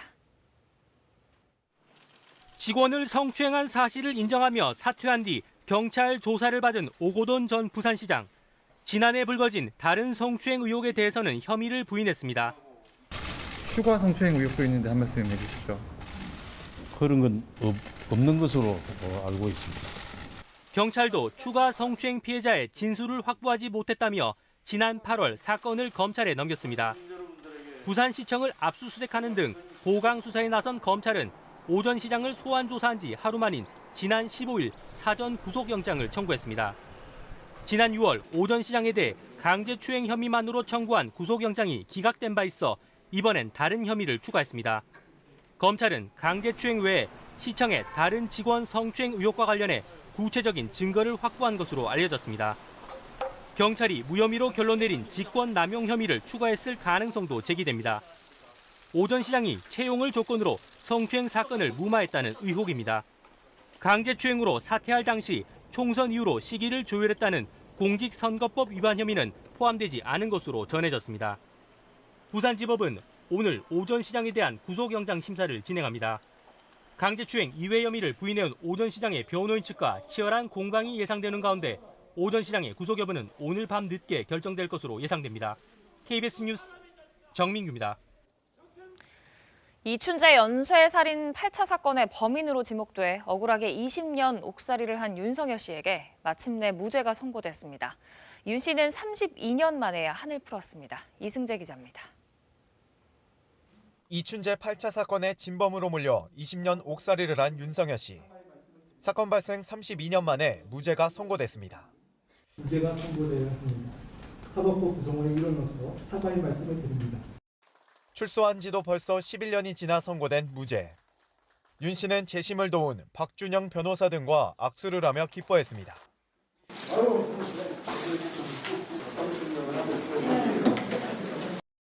무죄 판결엔 32년 만에 법정에 나온 이춘재 자백 진술이 결정적이었습니다. 진술이 매우 구체적이고 합리적이며 신빙성이 높다고 판단한 겁니다. 꽃다발을 들고 법정에서 나온 윤 씨는 재심 1년여 만에 처음으로 웃었습니다. 무죄가 받은 게 30년 만이고 속은 좀 후련하고 앞으로 저 같은 사람이 안 나오길 바라는 뿐이고. 재판 모든 과정을 도맡아온 박 변호사는 윤 씨를 도와온 이들에게 고맙다며 기쁨을 감추지 못했습니다. 살아나올 수 있게끔 하는 데 있어서 결정적인 힘이 됐던 박정덕 교도관님 나와 계시고요. 이런 분들이 계셨기 때문에 이 사건의 재심과 무죄가 가능했습니다. 무죄 판결에 윤 씨는 형사 보상을 받을 길이 열렸습니다. 하루치 형사 보상금 산정은 무죄 선고가 나온 해에 최저임금의 5배 내에서 가능합니다. 경찰은 판결 후 살인범 낙인을 찍어 옥살이를 겪게 큰 상처를 들여 깊이 반성한다고 입장문을 냈습니다. 하지만 변호인단은 재심 결과를 바탕으로 과거 수사기관의 불법 행위 등을 구체적으로 밝히기 위한 법정 대응도 하겠다고 밝혔습니다. KBS 뉴스 이승재입니다. 어제 이 시간에 맷값 폭행 사건 당사자인 최철원 씨가 아이스하키 협회장 후보에 올랐다는 소식을 보도해드렸는데 결국 회장으로 당선이 됐습니다. 아이스하키계는 논란에도 불구하고 재정 지원을 택한 건데요. 이제 공은 대한체육회로 넘어갔습니다. 신수빈 기자입니다. 자격 논란에 각계의 후보 사퇴 요구가 잇따랐지만 아이스하키인들은 최철원 M&M 대표를 선택했습니다. 최 씨는 총 82표 중 62표, 약 75%의 압도적 지지를 받으며 협회장에 당선됐습니다. 2010년 이른바 맷값 폭행으로 공분을 샀지만 실업팀 창단 등 재정 지원을 약속한 기업인을 회장으로 선택한 셈입니다. 파렴치한 일을 해도 재벌이면 체육단체장이 될 수 있구나 하는 부끄러운 일입니다. 대한체육회는 인준을 거부해야 하고 문체부도 책임을 다해야 한다고 생각합니다. 새 회장의 임기는 내년 1월 말 정기총회부터입니다. 아이스하키협회는 조만간 대한체육회에 인준 신청을 할 계획입니다. 문화체육관광부가 엄격한 판단을 요청한 가운데 체육회는 사안의 심각성을 고려해 신중하게 결정하겠다는 입장입니다. 여러분 지금 문제가 되고 있는 부분에 있어서는 관련 규정이나 법률 등 여러 가지 다각도에서 한번 검토를 해봐야 될 것 같습니다. 대중의 정서와 상식과는 동떨어진 아이스하키인들의 이번 선택은 계속된 논란을 불러올 것으로 보입니다. KBS 뉴스 신수빈입니다. 오늘 아침 빙판길을 주의하셔야겠습니다. 밤사이 중부지방을 중심으로 눈이 내려 쌓였는데요. 저는 지금 여의도 KBS에 나와 있는데 제 뒤로도 하얗게 눈이 쌓인 것을 볼 수가 있습니다. 지금 이곳에도 약하게 눈발이 날리고 있는데요. 수도권을 중심으로는 약하게 눈이 내리는 곳이 있습니다. 양이 많지는 않더라도 내린 눈이 그대로 얼어붙어서 도로가 미끄럽기 때문에 출근길 여유 있게 나오셔야겠습니다. 오늘 낮까지 경기 남부와 충청, 강원 영서 남부와 전북 지역에는 1cm 10cm 안팎의 눈이 내려 쌓이겠습니다. 또 밤 사이에도 제주도에는 한때 비나 눈이 내리겠습니다. 오늘은 한파가 주춤하겠습니다. 서울의 아침 기온 영하 2.2도로 출발했는데요. 다만 늦은 오후부터는 찬바람이 강하게 불어오면서 기온이 빠르게 떨어지겠습니다. 퇴근길 생각하셔서 옷차림 따뜻하게 하셔야겠습니다. 주말인 내일은 서울의 아침 기온 영하 10도까지 떨어지면서 다시 한파가 찾아오겠습니다. 오전까지 수도권과 충남 지역을 중심으로는 초미세먼지 농도 나쁨 수준 예상되고요. 동쪽 지역을 중심으로는 여전히 대기가 건조한 만큼 화재 예방에 유의하셔야겠습니다. 지금까지 여의도 KBS에서 날씨 전해드렸습니다. 자, 오늘 아침 바깥으로 빙판길이 꽤 많습니다. 출근 조심하시기 바라고요. 뉴스광장 2부는 코로나19 브리핑으로 시작합니다. 국내 신규 확진자 연 이틀 1000명대로 나왔습니다. 지난 일주일치 평균, 이 기간의 평균을 따로 내봐도 국내 발생 하루 평균 확진자 수 900명에 육박해가고 있습니다. 어제의 국내 발생 신규 확진은 993명이었는데요. 서울이 420명, 경기도 280여 명 등 수도권에서 전국의 80%가 나왔습니다. 그 밖에도 부산 44명, 경남 30명 등 타 지역에서도 많이 나왔습니다. 위중증 환자는 16명이 늘어서 어제 기준으로 역대 최다인 242명을 기록했고요. 사망자도 22명이 추가돼서 일일 증가치로는 마찬가지로 역대 최대치를 찍었습니다. 자, 이렇다 보니 지금 제일 급한 게 중환자 병상 확보인데요. 전국적으로 바로 입원할 수 있는 병상 이제 41개밖에 남지 않았고 수도권도 4개뿐입니다. 전남, 전북, 충북, 대전에는 아예 없습니다. 지금 이렇게 병상 부족은 악화되는데 고위험군으로 분류되는 60살 이상 고령층 환자는 계속 늘어서 이달 발생한 신규 확진자의 30.1%가 60세 이상으로 집계가 됐습니다. 아시다시피 고령층은 사망률이 높기 때문에 상당히 우려스러운 대목입니다. 또 사회활동이 왕성한 40대, 50대 사이 계층에서 32.9% 가장 많은 비중이 나왔습니다. 전파 가능성이 상당히 높은 연령대입니다. 이런 가운데 서울에서는 60대 확진자가 병상이 없어서 대기하다가 충분한 치료도 받지 못하고 숨지는 일이 발생했습니다. 이 병상 부족 문제가 심화되면서 가장 우려했던 부분이 현실이 된 겁니다. 우한솔 기자의 보도로 보시겠습니다. 서울에 거주하는 60대 남성 A씨. 지난 11일 배우자가 확진되자 진단 검사를 통해 이튿날 확진 판정을 받았습니다. 당시 기저질환이 있던 거로 조사돼 병상 배정이 요청됐지만 우선순위에서 밀려 집에서 대기할 수밖에 없었습니다. 주말 사이 상태가 악화했고 14일 2차례 긴급 병상을 요청했는데도 또 배정받지 못했습니다. A씨는 이튿날 숨졌습니다. 서울시는 이 남성이 기저질환 약을 충분히 갖고 있었고 당시엔 발열 등 증상이 없었다고 설명했습니다. 증상이 심한지 또는 기저질환이 있다고 하더라도 기저질환이 현재 어떤 관리가 되는 수준인지 이런 부분들을 다 종합적으로 고려하여 우선순위를 정하는 것으로 알고 있습니다.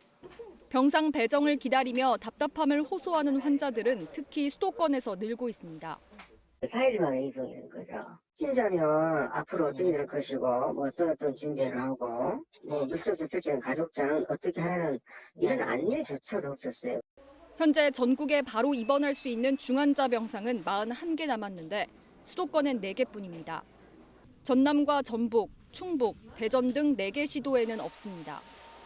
병상 부족은 악화되는데 이달 들어 60대 이상 환자는 전체의 30%를 차지할 정도로 늘었습니다. 위중증 환자도 242명으로 역대 최다를 기록했습니다. 사망자도 22명 발생했는데 하루 증가폭으론 가장 많은 수치였습니다. 정부는 연말까지 중환자 병상을 300개 추가 확보할 예정이지만 위중증 환자와 사망자 증가세를 따라잡기는 역부족이라는 우려도 나옵니다. KBS 뉴스 우한솔입니다. 서울에서는 일일 확진자 수가 처음으로 400명을 넘어섰습니다. 임시검사소를 확대한 영향도 있겠지만 워낙 감염이 확산되고 있다는 반증이기도 합니다. 오대성 기자가 보도합니다. 서울광장 임시선별검사소 앞. 대기자들로 긴 줄이 생겼습니다. 이 검사소는 사무실이 밀집한 광화문 인근 직장인들의 참여를 유도하기 위한 겁니다. 공무원들도 검사를 받게 했습니다. 공사 현장 점검 마치고 보고서 쓰고 있는데 메일로 검사 받으라고 이렇게 통보를 받았습니다. 이처럼 임시선별검사소가 운영을 시작하면서 하루 만여 건 정도였던 서울 지역 검사 건수는 2만 6천 건까지 올랐습니다. 이 같은 선제 검사를 통해 서울 55명 등 수도권에선 68명의 확진자를 찾아냈습니다. 검사 확대 영향과 함께 소규모 집단 감염과 무증상, 감염 경로 불분명 확진자가 이어지면서 서울의 확진자는 처음으로 400명을 넘어서며 나흘 만에 다시 역대 최다를 기록했습니다. 3단계 격상과 관련해선 여전히 신중한 입장이지만 지자체별로 준비는 시작됐습니다. 서울시는 기존에 마련돼 있는 3단계 조치 사항의 빈틈을 살피고 있습니다. 즉 3단계 격상의 실효성을 거두기 위해선 확실한 거리두기 대책이 전제돼야 한다는 겁니다. 또 3단계 격상 시 피해가 예상되는 업종들에 대해 관련 단체 등 각계 의견을 들어 민생경제 피해를 최소화하는 지원 방안 등을 고민 중입니다. 정말 최후의 보루가 돼야 될 것 같습니다. 1.5단계에서 2단계, 2단계에서 2.5단계 하고 가는 게 다른 것이 모든 것을 멈추게 되기 때문에 저희들이 준비해야 될 것도 여러 가지가 있고요. 현재 거리두기 단계에서 방역 조치를 더 강화하는 방안도 나왔습니다. 이태원에서 집단 감염을 일으킨 술 마시며 게임하는 업소들에 대해선 이번 주말부터 열흘간 집합 금지하고 비수도권 스키장도 저녁 9시 이후 운영 중단을 요청했습니다. KBS 뉴스 오대성입니다. 자, 거리두기 3단계를 더 이상 미뤄서는 안 된다는 주장도 자꾸 커지고 있습니다. 물론 반대하는 의견도 적지 않습니다. 이게 자영업자들 생계 문제와 직결돼 있기 때문에 정부는 양쪽 의견 다 들어가면서 최대한 신중히 검토하는 모양새입니다. 이효연 기자가 보도합니다. 수도권 주민의 이동량을 분석한 결과 지속적으로 감소한 걸로 나타났습니다. 특히 지난 주말은 거리두기 상향 직전 주말에 비해 32% 가까이나 줄었습니다. 지난 2월 대구 경북의 대규모 확산 때보다 이동량이 더 준 셈입니다. 하지만 확진자 증가세는 꺾지 못했습니다. 일주일 새 1000명대를 2번이나 기록했습니다. 국민들이 고통을 분담하고는 있지만 기대했던 증가세 반전의 효과는 나오지 않고 있는 겁니다. 방역당국은 이동량 감소가 다음 주부터는 확진자 감소로 이어질 것으로 기대하고는 있지만 확산세를 꺾는 데는 부족하다고 판단하고 있습니다. 이 때문에 내부적으로는 3단계 상향도 검토하고 있지만 아직까지는 신중한 입장입니다. 방역당국은 역학조사 역량의 한계를 넘는 방역통제망 상실, 환자를 감당 못하는 의료체계 붕괴를 3단계 상향 판단의 기준으로 꼽았습니다. 현재 방역망 내 확진자 비율은 77% 정도고 병상과 생활치료센터를 계속 늘리고 있는 만큼 2.5단계 유지가 가능하다는 판단입니다. 중환자를 감당할 수 있는 병상 확보라든가 다른 인프라를 확대하는 쪽에 더 많은 노력을 기울이고 있습니다. 3단계에 대한 그 논의는 이런 이후의 과정들을 좀 더 지켜보면서 또 단계를 올리면 효과도 나타나겠지만 부작용도 만만치 않다는 우려도 있습니다. 많은 그 취약계층에게 엄청난 피해를 주는 방법을 고려한다는 게 저는 그런 의미에서 반대고요. 그들에게 안전망을 제공해주지 않으면 국민들이 절대 참여하지 않습니다. 정부는 이번 주까지 확진자 추이 등을 지켜본 뒤 3단계 상향 여부를 심도 있게 논의할 예정입니다. KBS 뉴스 이효연입니다. 프랑스의 마크롱 대통령이 코로나19 확진 판정을 받았습니다. 최근 대면 접촉한 유럽 지도자들도 비상에 걸렸는데요. 각국 정상과 EU 대표들이 줄줄이 자가격리에 들어갔습니다. 파리 양민효 특파원의 보도입니다. 현지 시각으로 17일 코로나19 하루 신규 확진자가 18,000여 명 발생한 프랑스. 국가 정상인 마크롱 대통령도 확진 판정을 받았습니다. 프랑스 대통령실 엘리제궁은 마크롱 대통령이 경미한 증상으로 PCR 검사를 받았고 양성으로 나타났다고 발표했습니다. 즉각 7일 동안 자가격리에 들어가지만 원격으로 업무는 계속한다고 밝혔습니다. Ce matin, ils ont confirmé qu'il était positif à la Covid-19. Comme pour tout cas positif dans notre pays, un contact tracing s'est immédiatement mis en œuvre. 대통령 부인 브리짓 여사와 카스텍스 국무총리 등은 음성 판정을 받았지만 불똥은 프랑스 고위 인사뿐 아니라 각국 지도자들에게도 튀었습니다. 마크롱 대통령이 최근 며칠 새 접촉한 유럽 정상들과 EU 대표들이 줄줄이 자가격리에 들어간 겁니다. 지난주 브뤼셀에서 대면으로 열린 유럽연합 정상회의. 마크롱 대통령은 유럽 주요국 지도자들과 폰데어 라이엔 EU 집행위원장 등과 직접 만났습니다. 이 중 메르켈 독일 총리는 음성 판정을 받았고 룩셈부르크와 아일랜드 총리는 자가격리와 접촉 제한에 들어갔습니다. 이번 주 회동한 산체스 스페인 총리를 비롯해 EU 정상회의 의장과 OECD 사무총장, 코스타 포르투갈 총리까지 연쇄 격리 대상이 됐습니다. 이들 중 아직까지 추가 확진자는 나오지 않았지만 유럽 각국의 비상이 걸린 상황. 마크롱 프랑스 대통령은 확진 판정 이후 불과 몇 시간 만에 비교적 양호한 모습으로 첫 화상회의를 주재했는데 기침, 피로 등 독감과 비슷한 증상을 보이는 걸로 알려졌습니다. 트럼프 미국 대통령, 존슨 영국 총리와 보소나루 브라질 대통령에 이어 마크롱 대통령이 네 번째로 코로나19에 감염된 국가 정상이 됐다고 프랑스 언론들은 전했습니다. 파리에서 KBS 뉴스 양민효입니다. 이미 백신 접종을 시작한 미국도 확산세는 잡지 못하고 있습니다. 환자가 닷새 만에 100만 명이 늘어서 모두 1,700만 명의 확진자가 나왔는데요. 바이든 당선인 펜스 부통령도 곧 백신을 접종받기로 했습니다. 워싱턴 금철영 특파원이 보도합니다. 백신 접종이 시작됐지만 코로나19의 맹렬한 기세는 여전한 상황입니다. 미국 내 확진자 수는 닷새 동안 100만 명이 추가돼 1,700만 명을 넘어선 상태입니다.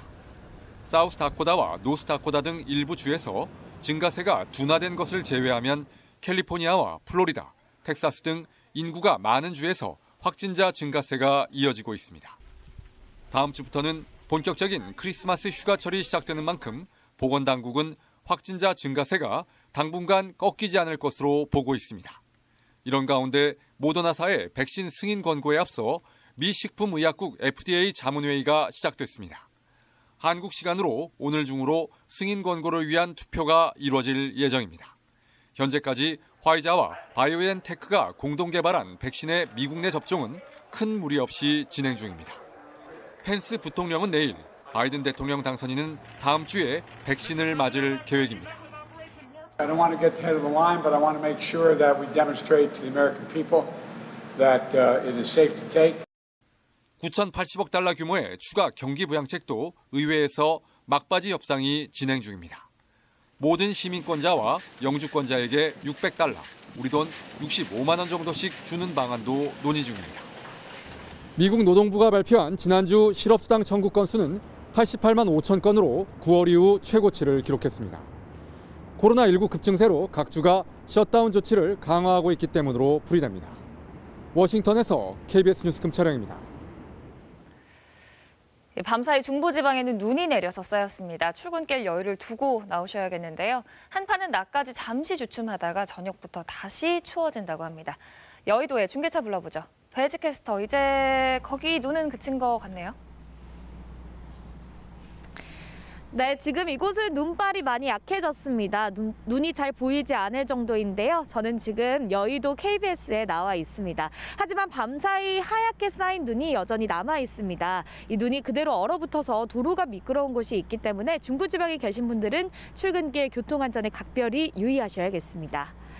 오늘 낮까지 경기 남부와 충청 지역, 강원 영서 남부와 전북 북부 지역에는 1cm 안팎의 눈이 내리겠습니다. 제주도에도 오늘 밤사이 한때 비나 눈이 내리겠습니다. 그래도 오늘 아침 한파는 주춤합니다. 찬바람이 잦아들었는데요.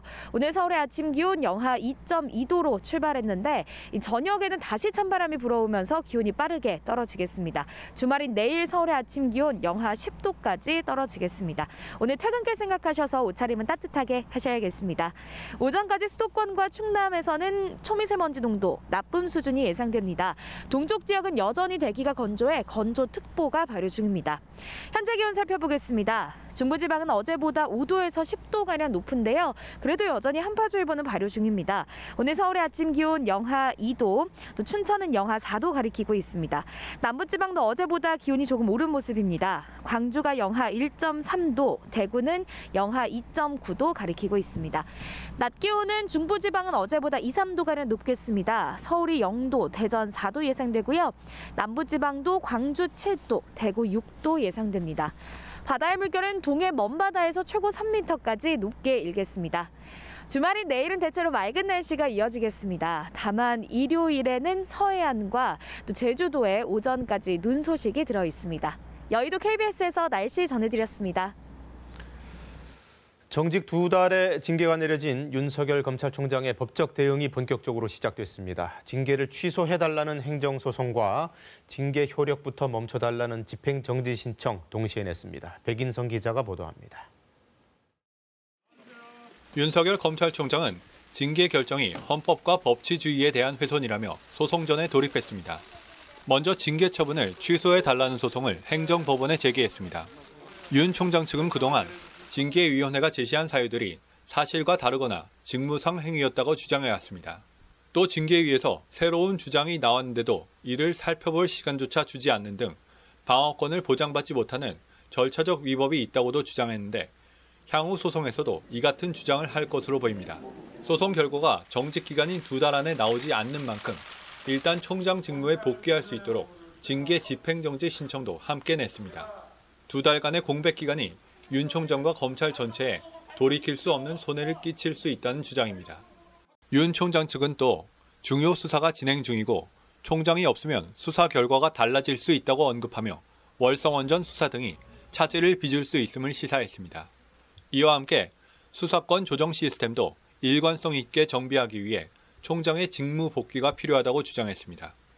법무부는 이에 맞서 윤 총장이 해임까지 이를 수 있는 큰 잘못을 저지른 만큼 직무 복귀는 공공복리에 중대한 영향을 주게 된다고 맞설 것으로 보입니다. 대검은 조남관 차장검사가 다시 권한 대행을 맡은 가운데 징계 결정을 비판하는 현직 검사들의 글이 내부망에 올라온 등 반발 움직임도 감지됩니다. KBS 뉴스 백인성입니다. 윤 총장의 징계는 정직 2개월로 나왔지만 원래는 해임도 충분히 가능했다고 법무부 징계위원회가 배경 설명을 했습니다. 검찰총장 임기제를 고려해서 절충을 했다는 건데 그럼에도 징계 사유는 명백했다며 구체적인 내역도 공개를 했습니다. 그 부분은 이재희 기자가 전해드립니다. 법무부가 국회에 제출한 윤석열 검찰총장의 징계 의결 요지서입니다. 먼저 윤 총장 지시로 작성된 재판부 분석 문건에 대한 평가가 나옵니다. 징계위는 재판부를 공격하거나 조롱하려 문건이 만들어졌고 문건 작성은 개인정보보호법 위반이라고 판단했습니다. 윤 총장 측이 공판 참고용으로 정리했다는 주요 판결에 대해선 재판부에 대한 부정적 이미지를 만들기 위한 정보라고 봤습니다. 2013년 윤 총장이 폭로한 국정원 댓글 사건 수사 외압 의혹도 언급됐습니다. 당시 외압을 가한 윤 총장 상사들과 최측근인 한동훈 검사장이 연루된 채널A 사건 수사 감찰을 방해한 윤 총장의 태도가 비슷하다는 겁니다. 국민들을 위해서 어떻게 봉사할지 그런 방법은 좀 천천히 퇴임하고 나서 한번 생각해 보겠습니다. 정계 진출 의사를 묻는 국감 질의에 적절치 않다면서도 부정하진 않았던 윤 총장. 징계위는 국회의원과 국민들이 정치 가능성을 긍정하는 것으로 받아들였다며 검찰총장의 정치적 중립성이 훼손됐다고 봤습니다. 이 같은 사유로 인해 윤 총장의 비위 사실은 해임까지 가능하지만 검찰총장 임기제와 앞서 윤 총장의 직무 복귀를 결정한 법원의 판단 등을 존중해 정직 2개월을 의결했다고 징계위는 밝혔습니다. 하지만 윤 총장 측은 증거도 없이 추측으로 징계를 인정한 것이라며 반발했습니다. 또 징계위에 증인으로 출석했던 박영진 울산지검 형사부장은 윤 총장의 채널A 사건 수사 방해 혐의가 성립하지 않는다고 징계위에서 증언했지만 받아들여지지 않았다는 비판글을 올렸습니다. KBS 뉴스 이재입니다. 서울중앙지검 강력범죄형사부는 해외에서 졸피뎀 등 향정신성 의약품을 몰래 들여온 혐의로 최근 가수 보아를 피의자 신분으로 불러 조사했습니다. 보아는 소속사 일본지사 직원을 통해 해외에서 처방받은 졸피뎀 등 향정신성 의약품을 국내 증원 명의로 반입하려다가 적발된 것으로 전해졌습니다. 이에 대해 SM엔터테인먼트 측은 입장문을 내고 불법 반입하려던 것이 아니라 무지에 의한 실수였다며 해외에서 정상적으로 처방받았더라도 한국에서 문제가 될 수 있다는 점은 인지하지 못했다고 설명했습니다. 이춘재 연쇄살인 8차 사건의 범인으로 지목돼 억울하게 20년간 옥살이를 한 윤석열 씨에게 마침내 무죄가 선고됐습니다. 윤 씨는 32년 만에 한을 풀었습니다. 이승재 기자입니다. 이춘재 8차 사건의 진범으로 몰려 20년 옥살이를 한 윤석열 씨. 사건 발생 32년 만에 무죄가 선고됐습니다. 무죄가 선고되었습니다. 사법부 구성원의 일원으로서 사과의 말씀을 드립니다. 출소한 지도 벌써 11년이 지나 선고된 무죄. 윤 씨는 재심을 도운 박준영 변호사 등과 악수를 하며 기뻐했습니다.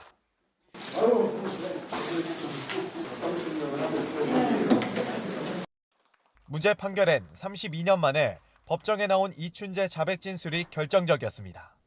진술이 매우 구체적이고 합리적이며 신빙성이 높다고 판단한 겁니다. 꽃다발을 들고 법정에서 나온 윤 씨는 재심 1년여 만에 처음으로 웃었습니다.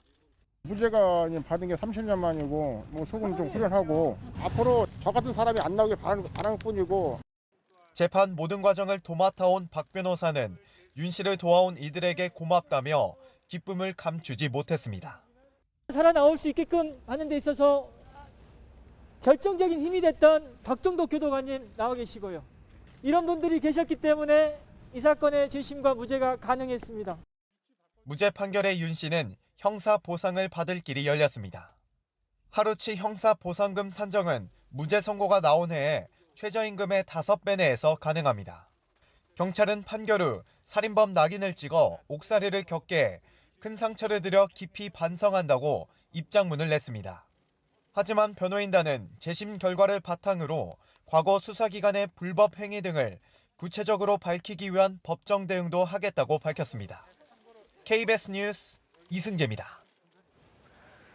오늘 오거돈 전 부산시장에 대한 구속영장 심사가 열립니다. 오 전 시장 본인이 인정한 강제추행 외에 또 다른 직원에 대한 성추행 증거를 검찰이 확보했는데요. 이런 추가 혐의들이 이번 영장에 포함된 걸로 알려졌습니다. 보도에 정민규 기자입니다. 직원을 성추행한 사실을 인정하며 사퇴한 뒤 경찰 조사를 받은 오거돈 전 부산시장. 지난해 불거진 다른 성추행 의혹에 대해서는 혐의를 부인했습니다. 추가 성추행 의혹도 있는데 한 말씀 해주시죠. 그런 건 없는 것으로 알고 있습니다. 경찰도 추가 성추행 피해자의 진술을 확보하지 못했다며 지난 8월 사건을 검찰에 넘겼습니다. 부산시청을 압수수색하는 등 보강 수사에 나선 검찰은 오 전 시장을 소환 조사한 지 하루 만인 지난 15일 사전 구속영장을 청구했습니다. 지난 6월 오 전 시장에 대해 강제추행 혐의만으로 청구한 구속영장이 기각된 바 있어 이번엔 다른 혐의를 추가했습니다. 검찰은 강제추행 외에 시청의 다른 직원 성추행 의혹과 관련해 구체적인 증거를 확보한 것으로 알려졌습니다. 경찰이 무혐의로 결론 내린 직권남용 혐의를 추가했을 가능성도 제기됩니다. 오 전 시장이 채용을 조건으로 성추행 사건을 무마했다는 의혹입니다. 강제추행으로 사퇴할 당시 총선 이후로 시기를 조율했다는 공직선거법 위반 혐의는 포함되지 않은 것으로 전해졌습니다. 부산지법은 오늘 오 전 시장에 대한 구속영장 심사를 진행합니다. 강제추행 이외 혐의를 부인해온 오 전 시장의 변호인 측과 치열한 공방이 예상되는 가운데 오 전 시장의 구속 여부는 오늘 밤 늦게 결정될 것으로 예상됩니다. KBS 뉴스 정민규입니다.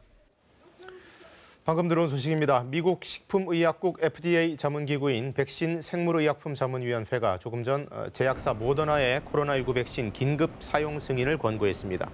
FDA 자문위는 모더나가 신청한 코로나19 백신의 긴급 사용 승인 안건을 심의한 뒤 표결을 통해 이같이 결정했다고 AFP 통신 등이 보도했습니다. 이로써 FDA 승인과 질병통제예방센터의 심사 절차가 남긴 했지만 화이자 백신에 이어 미국에서 두 번째 백신이 상용화를 앞두게 됐습니다. 정부가 내년도 경제 성장률을 3.2%로 전망하고 거기 탄력을 가할 새로운 경제 정책들을 제시했습니다. 수출 주도로 일단 성장을 견인하고 내수 소비 활성화로 뒤를 바친다는 구상입니다. 그래서 몇 가지 소비 지원 계획도 밝혔는데요. 박예원 기자의 설명으로 들으시겠습니다. 올해 들어 소비는 4% 넘게 급감했습니다. 정부가 소비 회복에 사활을 거는 이유입니다. 적어도 올해보다는 국민들이 지갑을 더 열어야 소상공인도 살고 일자리 사정도 나아지기 때문입니다. 코로나 방역 상황에 따른 제약도 있겠으나 이를 충분히 감안한 소비 진작책에 주력해 나가도록 하겠습니다. 우선 신용카드를 올해보다 더 쓰면 늘어난 사용액만큼 추가 소득공제를 해줍니다. 정부 안을 보면 총급여 7천만 원인 근로자의 경우 추가 공제를 통해 최대 4만 5천 원 정도를 더 돌려받게 됩니다. 구체적인 추가 공제 기준은 내년 2월에 나옵니다. 올해 말로 끝나게 돼 있는 승용차 개별 소비세 30% 인하도 6개월 연장됩니다. 저소득층이나 다자녀 가구 등이 에너지 효율 1등급 가전제품을 사면 구매 금액의 일부를 돌려주는 사업을 위해 500억 원의 예산을 잡아놨습니다. 외식과 숙박 같은 8개 분야에서 5천억 원어치의 소비 쿠폰도 제공되는데 사용처를 온라인으로까지 확대합니다. 내수 살리기의 또 다른 축인 투자는 110조 원을 목표로 잡았습니다. 공공이 먼저 65조 원을 담당하고 민간 기업이 뒷받침할 수 있도록 추가 세금 혜택도 마련했습니다. 또 우리 산업의 미래 먹을거리 확보를 위해 5G 시설 투자에 세제 혜택을 줍니다. 특히 미래차와 바이오, 시스템 반도체 같은 이른바 빅3는 세제에다 행정지원까지 더해집니다. 우리는 2021년을 한국 경제 대전환의 시간으로 만들어야 하겠습니다. 시작은 코로나 위기의 확실한 극복입니다. 변수는 여전히 코로나19입니다. 정부는 경제 반등과 방역의 균형을 맞추기 위해 백신 확보와 의료 대응 체계 강화에도 집중하기로 했습니다. KBS 뉴스 박예원입니다. 1, 2인 가구 등 이 전기 사용량이 적은 가구에 적용되었던 할인 제도가 곧 폐지됩니다. 또 연료비 원가 변동 내역이 이 전기료에 반영돼서 분기마다 요금이 바뀔 수 있다고 하네요. 박대기 기자가 설명드립니다.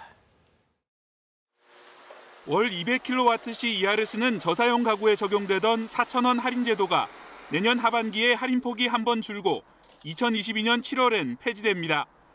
이렇게 되면 1, 2인 가구를 포함해 800여만 가구의 전기요금 부담이 늘게 됩니다. 하지만 취약층은 지금처럼 할인을 받을 수 있습니다. 산업부는 할인 대상 중 81%가 중상위 소득 가구였다면서 그 재원으로 저소득층 지원을 강화하는 것이 타당하다고 폐지 이유를 설명했습니다. 국제유가 등 연료비 변동을 요금에 반영하는 것도 이번 요금 체계 개편의 핵심입니다. 올해 연료비를 토대로 기준 연료비를 정하고 매분기 직전 석 달 연료비를 기준으로 차액을 전기요금에 반영하겠다는 겁니다. 차액이 전부 반영되지는 않고 연내에는 1kWh에 5원까지, 분기마다는 3원까지입니다. 유연하고 합리적인 전기요금 체계를 통해서 전력 소비를 더욱 효율화하겠습니다. 산업부는 국제유가 하락의 영향으로 내년 1분기에는 4인 가구의 전기요금이 1,080원가량 내려갈 것이라고 밝혔습니다. 다만 유가가 1배럴에 $50 중반을 넘어서거나 원화 가치가 내리면 요금이 오를 수 있습니다. 그동안 요금에 합산했던 신재생에너지 의무이행 비용과 온실가스 배출권 거래 비용은 소비자에게 따로 알리기로 했습니다. 석탄 발전 감축 비용도 신설되는데 4인 가구의 경우 월 100원가량입니다. 누진제 불만은 덜 수 있게 됐습니다. 계절별 시간대별 요금제 선택이 내년 7월 제주를 시작으로 확대되는데 전기 소비가 많은 가구는 요금 인하가 기대됩니다. KBS 뉴스 박대기입니다. 내년에 어쩌면 푸틴 러시아 대통령이 방한할 수도 있겠습니다. 우윤근 특사가 문재인 대통령의 친서를 들고 러시아를 방문했는데 내년도 상반기 방한에 대해서 긍정 검토하겠다는 답변을 받았습니다. 다만 코로나19 상황이 주요 변수가 되겠습니다. 모스크바 김준호 특파원입니다. 러시아를 방문 중인 우윤근 대통령 특사가 푸틴 대통령의 내년 상반기 방한을 요청하는 문재인 대통령의 친서를 러시아 측에 전달했고 러시아 측이 이를 긍정적으로 검토하겠다는 입장을 밝혔다고 전했습니다. 러시아 푸틴 대통령 보좌관께서도 상당히 긍정적인 답변을 했고 다만 팬데믹 상황에서 구체적으로 시기를 확정하기는 좀 어렵겠으나 남북 관계와 관련해선 한반도 평화 프로세스와 북한의 비핵화에 대한 러시아의 지지를 재확인했다고 우 특사는 언급했습니다. 러시아는 지속적으로 한반도의 평화 또 북한의 비핵화를 지지하겠다라는 요지의 얘기를 들었습니다. 아울러 팬데믹 상황에서 국경을 넘어서는 방역 보건 협력 시스템을 구축하자는 문 대통령의 제안을 러시아 측이 수용했다고 말했습니다. 문재인 대통령이 제안한 동북아의 방역 보건 협력 체제 우리가 참여하겠다. 그래서 처음으로 오늘 사실을 확인했습니다. 우 특사는 이어 한러 양국 간의 가스, 전력, 조선 등 9개 다리 협력 확대는 물론 자유무역협정 FTA 체결을 조속히 추진하자고 요청했고 러시아 측이 구체적인 일정을 제시하진 않았지만 상당히 긍정적으로 답변했다고 전했습니다. 우 특사는 방러 일정을 마무리한 뒤 현지 시간 오늘 저녁 귀국길에 오릅니다. 모스크바에서 KBS 뉴스 김준호입니다. 강한 눈 폭풍이 미국 북동부를 강타했습니다. 뉴욕주에 100cm에 달하는 폭설이 쌓였는데요. 이 눈길 교통사고가 잇따랐고 수백 편 항공기 운항이 취소돼 코로나19 백신 운송에도 일부 차질이 생겼습니다. 뉴욕 한보경 특파원이 보도합니다. 현지 시간 16일 오후 늦게부터 뉴욕과 펜실베이니아 등 미국 북동부 지역에 강풍을 동반한 눈 폭풍이 불어닥쳤습니다. 뉴욕주 북부에 최고 100cm가 쌓이는 등 북동부 대부분 지역에 밤새 수십 센티미터의 폭설이 내렸습니다. The roadways will be treacherous. 볼티모어 공항에서는 100여 명이 탑승한 비행기가 착륙 도중 미끄러져 활주로를 벗어났고 눈 쌓인 도로 곳곳에서는 수백 건의 자동차 사고가 잇따랐습니다. 최소 6명이 눈길 교통사고로 숨졌다고 뉴욕타임스는 보도했습니다. 지금 맨해튼 센트럴파크에 나와 있는데요. 오전에 그쳤던 눈이 다시 내리기 시작했습니다. 이곳 센트럴파크에는 밤새 30cm 가까운 눈이 쌓였는데요. 보시다시피 이렇게 제 무릎 가까이 올라올 정도로 눈이 많이 쌓였습니다. 뉴욕의 경우에는 지난 2016년 1월 이후 가장 많은 적설량을 기록하고 있습니다. JFK 공항 등 뉴욕 인근 공항 3곳에서만 하루 새 200편 이상이 취소될 정도로 항공 운항에 차질이 빚어지면서 뉴저지에서는 코로나19 백신 배송 작업이 늦춰지는 문제도 생겼습니다. It was going to get there and it is now not. I'm not aware of any place that was expecting it that won't get it. It might just be a little bit later than otherwise. 나머지 대부분 지역들은 백신 배송에 현재까지는 별 문제가 없다고 밝혔습니다. And because of you this morning, vaccine shipments are moving around New York City. 올겨울 첫 폭설은 큰 문제 없이 지나가겠지만 일부 주정부가 코로나19 사태로 제설 작업 예산을 많이 줄여놓은 것은 우려되는 부분이라고 뉴욕타임스는 전했습니다. 뉴욕에서 KBS 뉴스 한보경입니다. 10살 언니가 7살 동생에게 음식을 해주려다가 단 둘이 있던 집에 불이 났습니다. 지난 9월에도 비슷한 화재로 안타까운 일이 있었죠. 이번에는 무사히 구했습니다. 주변 이웃들의 발빠른 대처 덕분이었습니다. 박연성 기자가 보도합니다. 한쪽 손과 팔에 붕대를 감은 어린아이가 119 구급차를 타고 병원으로 옮겨집니다. 유치원생 7살 어린이로 10살 언니와 함께 집에 있다 불이 나 팔에 2도 화상을 입었습니다. 불이 난 건 학교에서 돌아온 언니가 동생에게 소시지를 붙여주기 위해 가스레인지에 불을 켜던 순간이었습니다. 식용유에 불이 붙어서 이제 당황한 아이들이 물을 부어서 소화를 하려고 했는데 이제 물을 붓게 되어서 갑자기 불길이 치솟아서 연소 확대 우려가. 당시 부모는 일하러 나가 집안에 둘밖에 없었고 다행히 화재 감지기가 설치돼 있어 곧바로 경보가 울렸습니다. 지난해 대전시 소방본부가 지급한 주택용 화재 감지기입니다. 화재가 발생하면 이렇게 육성과 함께 큰 경보음이 울립니다. 이 소리를 들은 이웃 주민이 소화기를 들고 달려와 7분 만에 불을 꺼 화를 면했습니다. 화상회의 중이었는데 밖에서 이제 애들 비명 소리가 나서 나가보니까 이제 화재 경보기 소리가 나서 이제 제가 들어가서 확인을 해보니까 가스레인지 주변에서 불이 난 상황이어서 놀라 뛰쳐나간 아이들은 같은 건물 미용실 원장이 발견해 대피시켰습니다.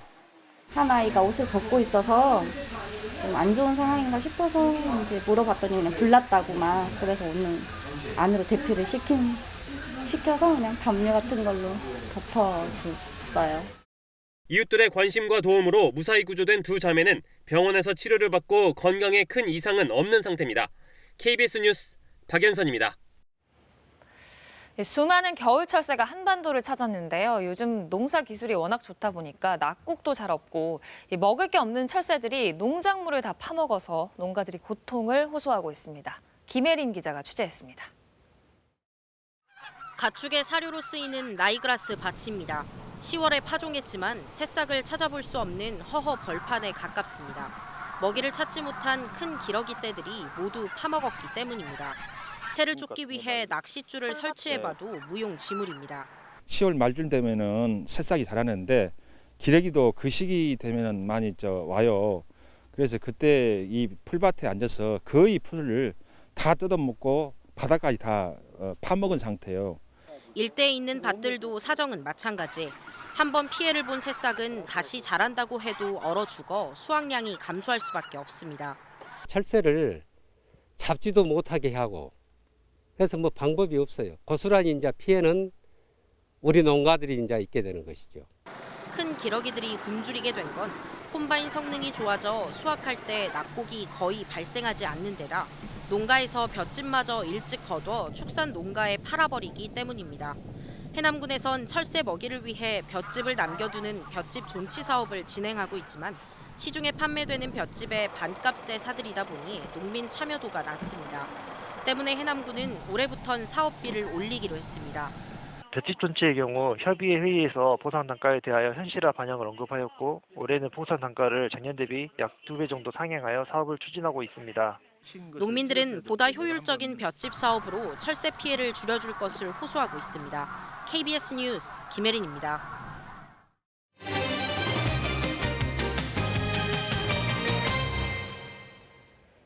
최근 우정사업본부가 국제항공 우편물의 요금 기준을 바꿨습니다. 고객 항의가 쇄도하자 시행 이틀 만에 유예하는 일이 벌어졌는데요. 어찌된 일인지 송국혜 기자가 취재했습니다. 생활 공구를 판매하는 창업 4년차 회사입니다. 모처럼 늘기 시작한 해외 온라인 주문이 마냥 기쁘지만은 않습니다. 우체국에서 앞으로 해외 배송료를 책정할 때 무게뿐만 아니라 부피까지 고려해 값을 매기겠다고 공지해섭니다. 가벼운 물건을 배송해도 부피가 크면 더 많은 배송료를 치르게 된 겁니다. 가격이 오른다면 당연히 기존에 보내던 금액에서 당연히 마진율이 적어질 테고요. 어쩔 수 없이 그냥 저희는 계속 판매를 그런 식으로 해야 되는 상황이라서. 무게를 재고 부피까지 측정해 더 비싼 배송료를 매기겠다는 안이 지난 15일부터 시행되자 전국 곳곳에서 항의가 잇따랐습니다. 이에 대해 우정사업본부는 코로나19 여파로 항공편이 최대 70%나 줄어 운송료가 1kg에 2.5배나 올랐다고 설명했습니다. 적재의 효율성을 고려해 과대 포장 우편물을 줄이려는 조처라고 해명했습니다. 과대 포장 등으로 인한 상대 국가의 포장재 절감 요구 등을 감안하여 이번에 부피 요금을 적용하게 되었습니다. 우정사업본부는 민원이 잇따르자 변경된 요금제 시행과 관련해 6개월의 유예 기간을 두기로 했습니다. 하지만 소규모 회사와 당장 포장지 크기와 재질을 바꾸기 힘든 해외 판매 업체 등은 운영난을 호소하면서 반발하고 있어 요금 개편에 진통이 예상됩니다. KBS 뉴스 송국혜입니다. 어린이나 치매 환자들이 실종될 경우에 빨리 찾을 수 있도록 사전 지문 등록제가 시행되고 있습니다. 이미 8년이나 됐고 모바일 등록제까지 도입됐지만 아직도 등록률은 50% 수준에 그치고 있습니다. 하초희 기자입니다. 주부 김선미 씨는 지난해 3월 5살 난 딸을 잃어버릴 뻔했습니다.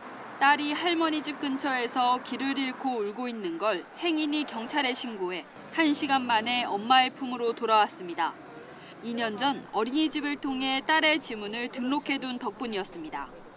지문 등록 안 했으면은 찾는데 시간이 좀 걸렸겠죠. 그러면 그 시간에 이제 아기도 많이 울었을 거고 많이 불안해했을 거고. 경찰이 지문 사전 등록제를 도입한 건 2012년. 대상자는 어린이나 장애인, 치매 환자 등 실종될 위험이 큰 사람들입니다. 지문을 미리 경찰에 등록해둬서 실종될 경우 더욱 빨리 찾게 하는 겁니다. 2017년엔 휴대전화로도 등록이 가능해졌습니다. 대부분의 지문 등록은 경찰관서에서 진행해 왔는데요. 코로나19 감염 걱정에 직접 방문이 어려울 경우에는 모바일을 통해서도 등록이 가능합니다. 하지만 아직도 지문 등록률은 대상자 890만 명 가운데 480만 명, 평균 54%에 그칩니다. 만 18세 미만의 등록률이 57.2%로 그나마 높은 편이고 장애인과 치매 환자는 각각 27%에 불과합니다. 제도 자체를 모르는 사람도 있고 알아도 개인정보 유출을 우려해 등록을 꺼리기도 합니다. 지문 사전 등록 그거 처음 들어보는 거고요.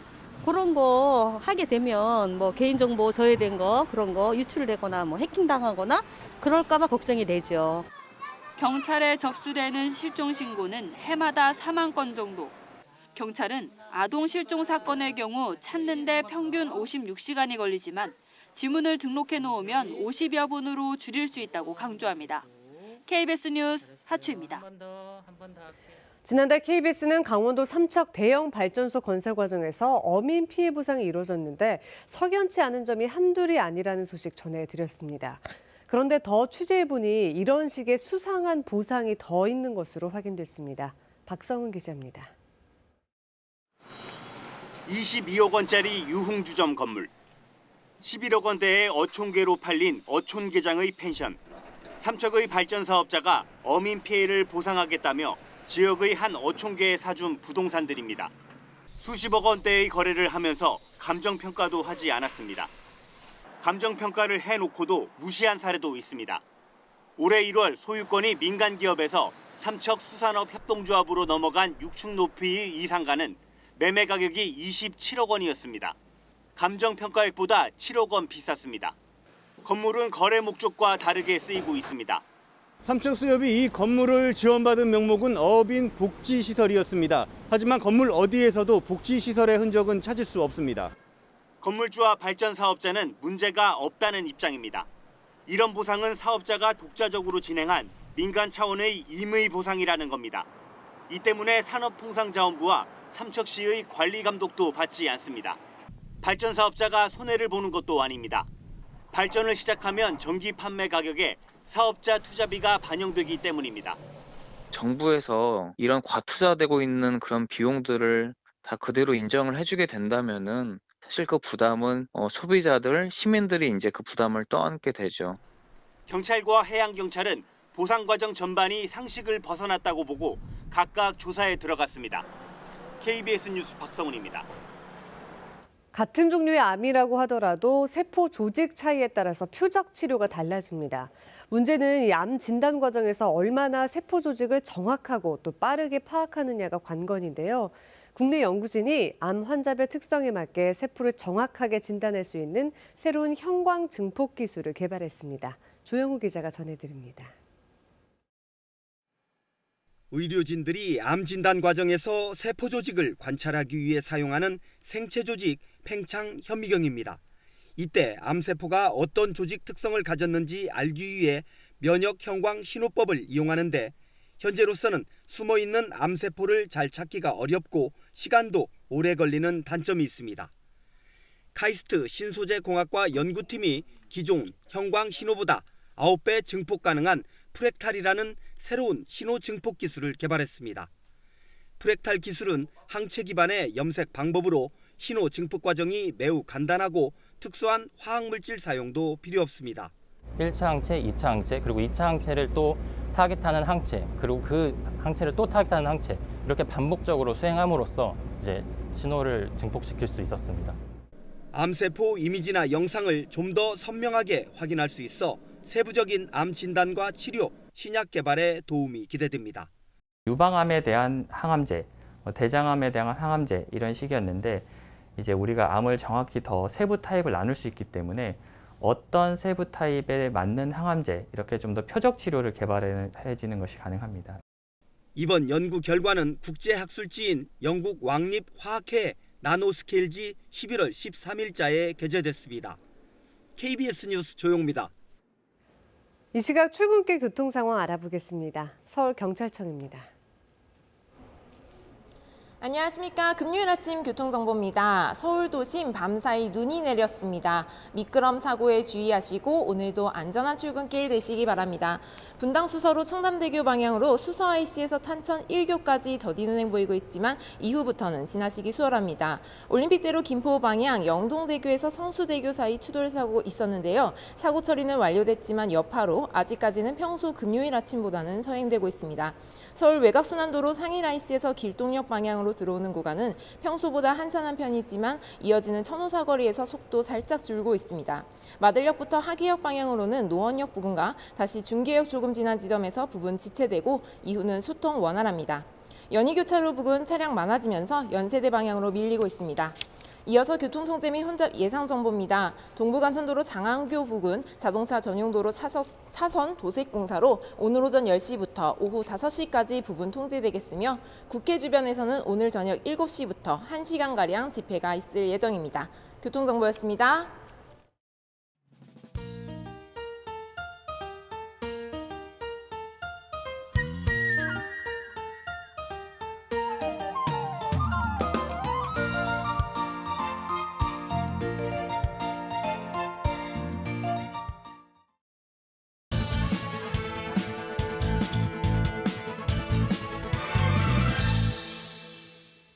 지난주 전국 66만 소상공인의 매출은 1년 전에 71%에 불과합니다.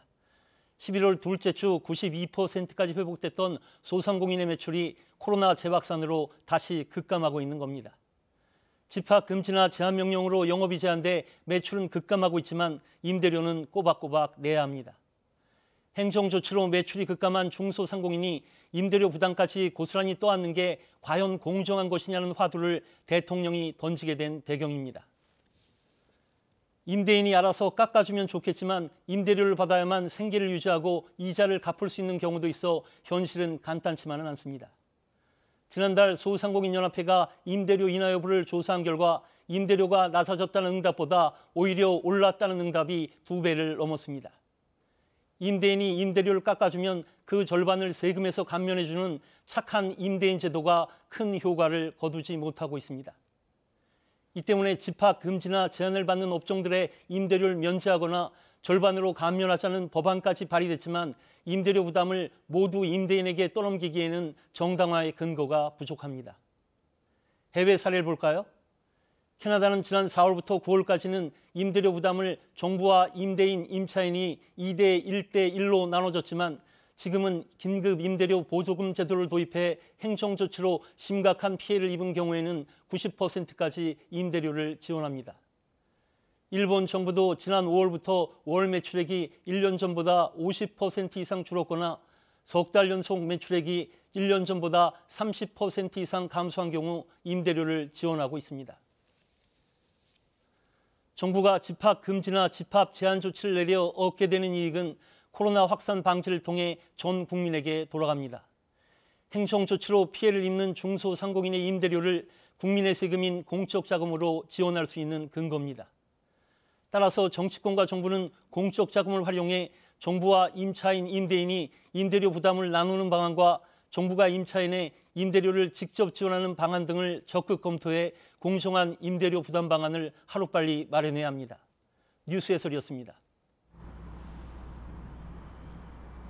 밤사이 중부지방에는 눈이 내려 쌓였습니다. 이른 새벽부터 제설 작업에 나선 분들 덕분에 출근길이 수월한 곳도 있는데요. 그래도 일부 지역은 또 눈이 얼어붙어서 도로가 미끄러운 곳이 있기 때문에 교통안전에 각별히 유의하셔야겠습니다. 오늘 낮까지 경기 남부와 강원 영서 남부, 충청과 전북 북부 지역에는 1cm 안팎의 눈이 조금 더 내리겠고요. 밤사이에는 제주도에 비나 눈이 살짝 내리겠습니다. 오늘은 한파가 주춤합니다. 다만 늦은 오후부터는 찬바람이 강하게 불어오면서 기온이 빠르게 떨어지겠습니다. 퇴근길 무렵이면 찬바람이 더욱 강해지겠고요. 토요일인 내일 아침은 서울 기온이 영하 10도까지 떨어지겠습니다. 오늘 오전까지 수도권과 충남 지역에서는 일시적으로 미세먼지 농도가 높게 나타나는 곳이 있겠고 동쪽 지역은 여전히 대기가 건조합니다. 지금까지 여의도 KBS에서 날씨 전해드렸습니다. 네, 금요일 아침 뉴스광장 마칩니다. 시청해주신 여러분 고맙습니다.